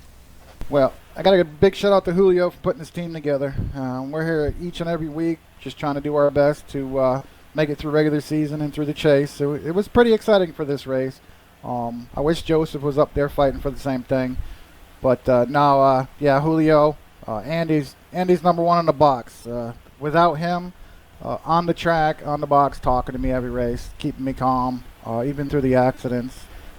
We all had our ups and downs, but now him, my mom, brothers watching, you guys for putting this on every week and giving us something good to watch afterwards, definitely. It's a lot of fun. Well, we appreciate the kind words there, David. We wish you luck next week in fighting for the championship race. And there you have it. That's your 3rd place finisher, the number 98, David Washington. He seems ready for Homestead. I'm going to toss it over here to my buddy Jacob Seelman, who's caught up with that 70 car of Scott Eckridge, who barely made it in to the championship 4. I believe that the operative term may be scraping it in by the skin of your teeth. I don't know how you can get much closer than that. He was out, he was in, he was almost out, and somehow by the end of the chaos of the last 12 laps, Scott Eckridge goes from winning a race, but still, Scott, you advanced to the championship 4. I know you wanted to win the race and leave no doubt, but that last restart, how chaotic did you think it was going to be? And then talk about having to get through when Daniel spun in front of everybody right there. Yeah, we knew, judging by the beginning of the race, that it was going to be, basically, once I made a mistake on pit road, it was pretty much, it's like, okay, we're in it, we're 2 points back, so let's just take it easy and, try to avoid on the restart. So we managed that first restart, that wreck right away on the backstretch there, and we got around that one. But on that second restart there, Daniel got sideways, and I couldn't see. The 2 cars were side by side in front of me, and I couldn't tell which way he was going. The last time I saw him, it looked like he was going down the track, so I ducked out, went high, and gambled, and, well, he went the other way. And I know you were really having to nurse the car there under caution at the end, because with the engine damage, it was questionable there for a minute until you got down inside 2 to go whether that car was going to make it all the way to the flag. Yeah, we definitely making sure we're keeping the RPMs nice and low, just to make sure it didn't grenade and it made to the finish, and luckily it did, so that's good. All right, so now everything resets. You can put this race, this night behind you. I know you wanted to win, but the bigger picture, you go to Homestead with a shot to win this championship. What's the mindset going into next week, knowing it's the best of 4 between you, Mike, Dwayne, and David to win this title? Yeah, you just gotta, I know everybody else is going to be, so you gotta prepare this week and make sure you get all your ducks in a row to bring the best piece to Homestead as you possibly can, and you just gotta drive your heart out there and leave nothing on the table. I know you've left nothing on the table through this last round of the chase, certainly, and it's paid off with a shot at the title next week, and I know none of that's possible by yourself either. Who do you need to thank on this 70 crew for helping make it happen, Scott? As always, thank the guys back at the shop and Steelhurst Racing, our general manager Jason Swan, for for doing everything he does every week to make sure we can get to the track and keep everything in order. I know Swanee was smiling after that checkered flag, knowing you guys have a shot at this, Scott. Congratulations. We'll see you try to do it one more time next week at Homestead. Thank you. That's Scott Eckridge, who comes away not with the win that he was hoping for, but with the bigger prize, a trip to Homestead, Miami after finishing 5th. Now on the other side of that coin, the first man out of the championship from the Aegis stable, the 90 of Daniel Eberhardt, going for the position that he needed, comes up just short tonight. He's standing by with James Pike. And I'm down here with the driver of the number 90 car, Daniel Eberhardt, who just misses out on that final 4 in the chase. Daniel, first, talk about what it was like, especially mid-race during that long green flag run, racing with Mike Kelly, knowing that you were 1 point to the good or 1 point out. It just kept on going back and forth. How was it from behind the driver's seat? You're just nervous. You didn't know what was going to happen, and it always comes down to that late race caution. It never fails in the real life, or it never fails in sim racing. But it's one of them situations. It's racing. Anything can happen, and usually will. And during the middle of the run, you were sitting there thinking, okay, I'm fine. But then Mike stayed out and got that extra bonus point. Now that tied us up. So I had to beat him then. It's just one of them things. Just really nervous at that point. And then you get there and we get to the last restart and you're right behind the 80, knowing that that's the spot you need and everything that went down there. Just take us through your perspective on that incident. Well, I had to go for it. There's no letting him win. It's just one of those situations where you get up through the gearbox, and really was a poor restart by me. I was trying to judge it a little bit, and he did the right thing. He held off, paid attention to his rearview mirror, and right when I gassed up, he didn't gas it up. He waited just a second and then gassed it up when I had to let the throttle burp a little bit. And then going through 1, it felt pretty good. I was below Dave, and then Traska got a well of a run through 1 and 2, and he was coming on the bottom. And then I was like, okay, I don't want to go off 3 wide into this corner. And went off into the corner and gave it a little bit too much brake, and the rear brakes locked up, and she started spinning. I was trying to save her. I had it all the way to lock to the right, and just there was no saving it, and she spun on around, and that's pretty much it. I couldn't do much right there. It was it's one of them things. At least I can say I went down trying. And I guess in that sense, then kind of building off of that, is that sort of the prevailing feeling that you have, knowing that you came so close, you're missing, that it's not necessarily a disappointment, but it's more of a I tried my best? Oh, it's disappointing.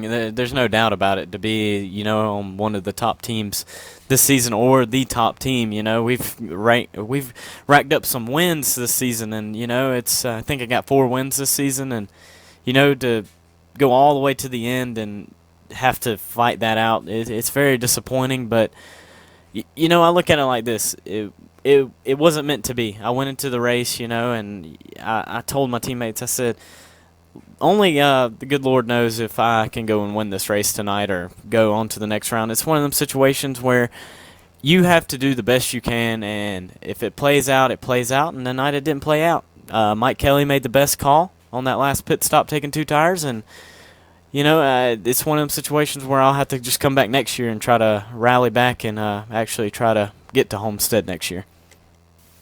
I know there are a lot of people that have helped you in your effort to make a bid for Homestead. Go ahead and give a shout-out to everybody that makes it happen for you and that number 90 team.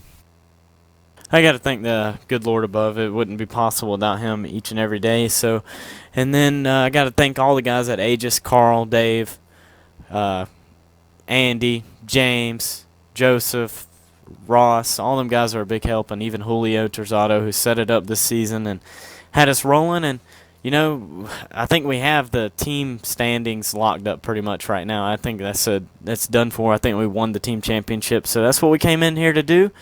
Thank my grandma who sits in the other room, who watched every race this season. And I'll say it before I get off of here, and just to let everybody know, I will be back next season, and it's going to be a lot tougher. I think the competition's going to be more stiff, and I'm ready to take it on next season. I wish it was here already. We look forward to seeing you come back next season and immediately next week at Homestead, because you still have a shot to win that race too. So thanks for talking to us, Daniel. We'll see you next week. Thank you, guys. And with that, we'll go from Mr. Eberhardt to his teammate, Mr. Carl Shedd, who finished in 9th, also missed out on the chase. He's standing by with our Chris Murdoch. Yeah, here with that 9th place driver. He's one of those drivers who just barely came up a little short here. You know, Carl, you had a good race throughout the entire race. I don't know if you'd call it good, but from up here it looked like a pretty solid race. You know, what was going through your mind during this race? I was pretty laid back this race. We had not performed really well at Martinsville. It was just a kind of, I think I was the last of the chase drivers. And then Texas was decent, but then we got piled in at the end there. So tonight, you know, we were 22 points out. It's kind of a roll the dice and see what happens. So I'd say we were pretty patient. At the end there, we had so many cautions. We thought, well, you know, let's roll the dice. Let's stay out the whole time on fuel.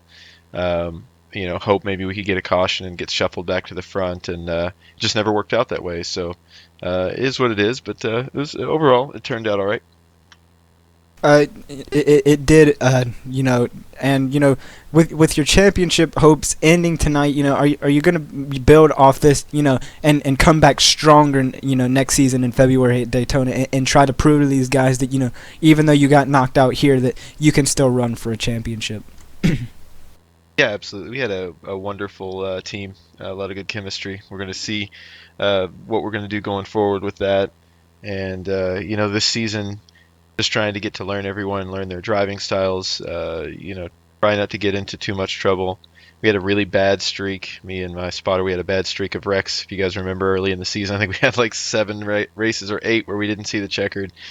You know, I think maybe I put a C up once during those, our claimed caution. So, you know, we settled in the rest of the season and just kind of had fun and let the races come to us. And that's what I want to do next year. You know, come in. I know most of these guys. Surely we'll have some new drivers, but you know, we'll just get in there, have a good time, and let the races come to us, and see if we can't notch into that top 10 and top 5 more consistently and stay out of the garage.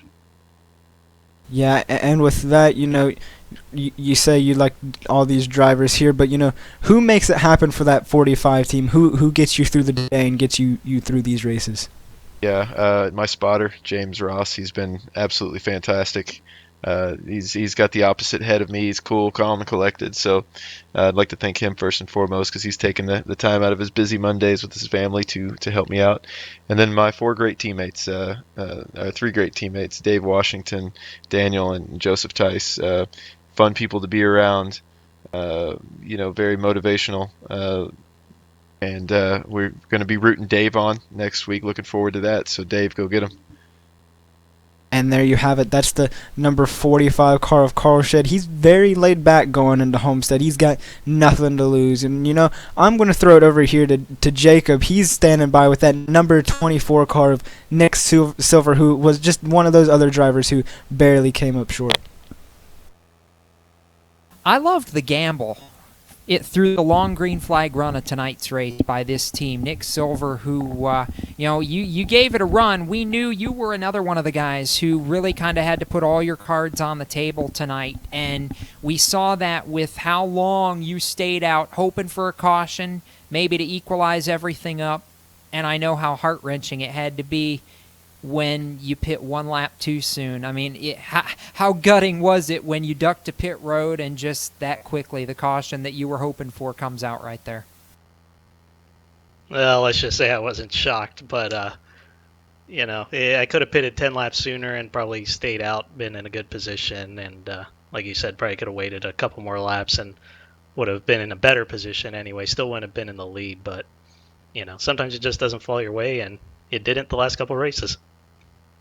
The decisions tonight, I mean, at one point we saw all 6 of you guys who were not locked into the final 4 running in the top 6 positions. The way tonight played out, especially for you guys, was tonight about making the decisions you had to make in order to give yourself a shot, you know, doing something different than what everybody else was doing?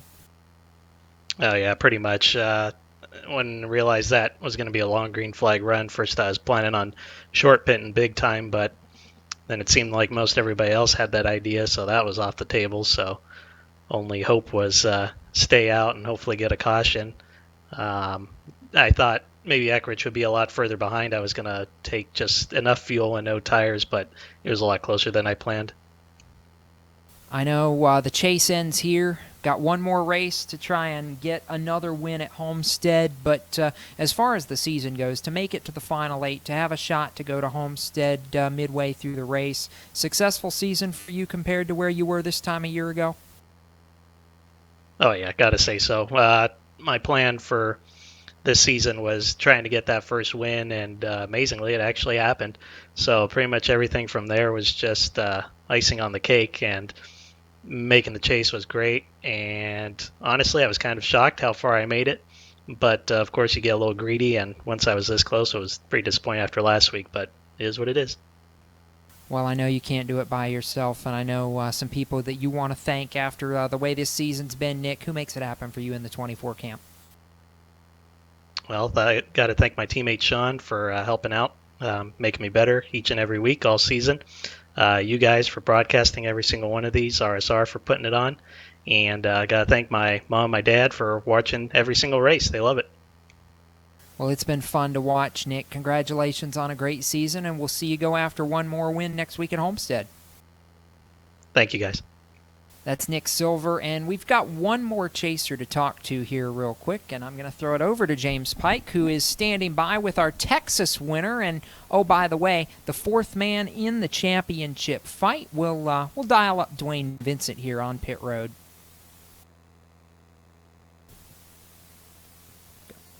And you were 8th to 9th. That's Dwayne Vincent, who had already qualified via his win last week at Texas for the championship for at Homestead. But Dwayne, I feel like there was a lot of just consistency in the run tonight, both because I think you wanted to, and both because I think there are a lot of virtues that come out of that. Just talk a little bit about your run this evening. Well, I really just came out to have some fun. It was kind of nice not having the pressure, but now the pressure's back on. But excuse me. But we, we tried to stay out of trouble. Got up in the top 5 and started running some guys down. That felt good. And then towards the end there, I pulled off the track going into the dog leg. I said, I'm gonna just get out of all these guys' way and let them race it out. So I just didn't want to get in anybody's way. How key was it for you, especially after the win last week, to kind of keep performing at a high level and keep the momentum up, especially knowing how big the prize is at the end of the road that you have a shot at next week?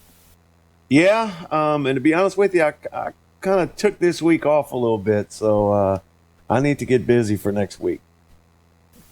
I know you'll have a lot of work to do in the week to get prepared for that run at the title, but I know there are a lot of people that make it happen for you and the 13 team, and I just want to give you a chance to shout out everybody. Who makes it happen for you, Dwayne?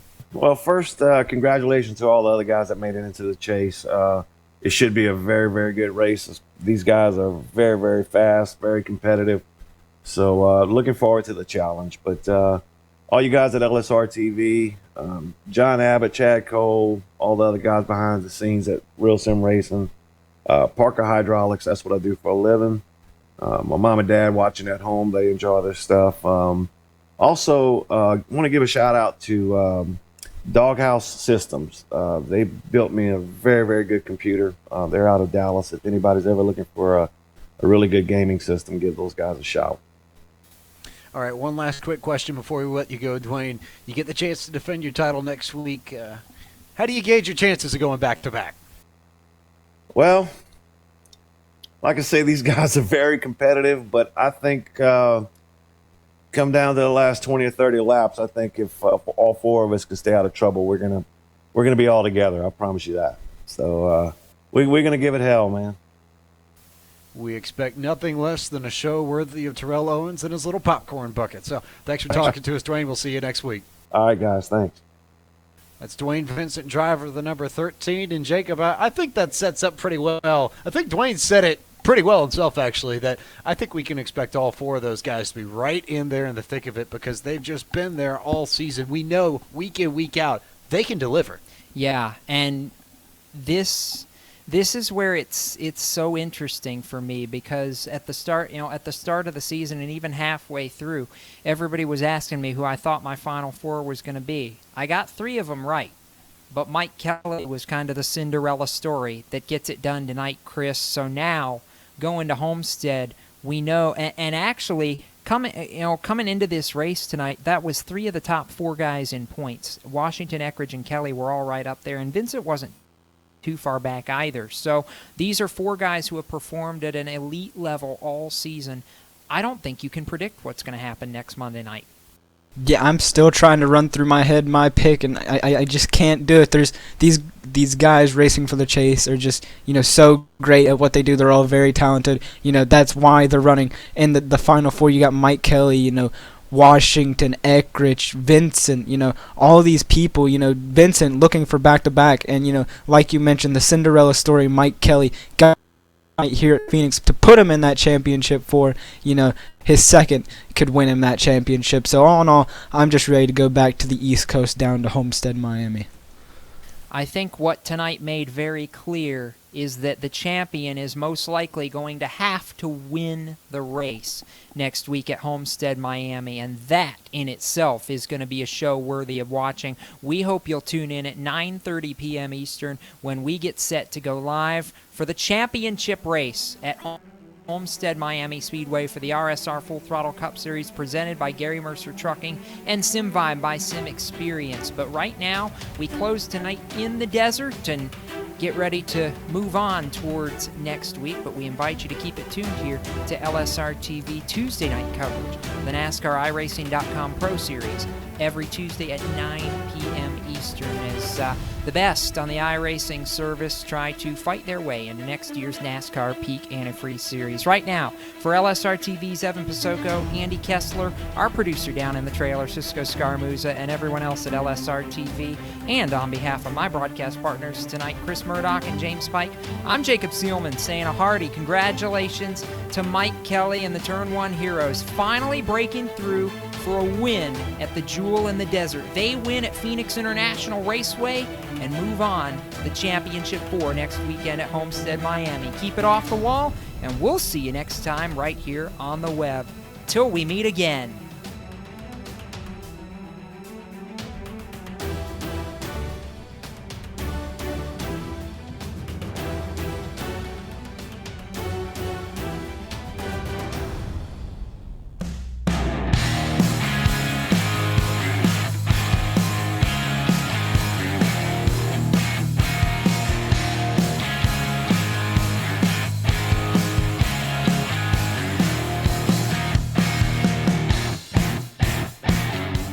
This copyrighted broadcast is presented under the authority of LSRTV LLC and iRacing.com Motorsports Simulations and may not be reproduced, retransmitted, or used in any form, nor the accounts and descriptions of this event disseminated in any way without the express written permission of Live Sim Racing TV. LSRTV would like to thank its loyal fans for their continued support, and we hope you enjoyed tonight's broadcast.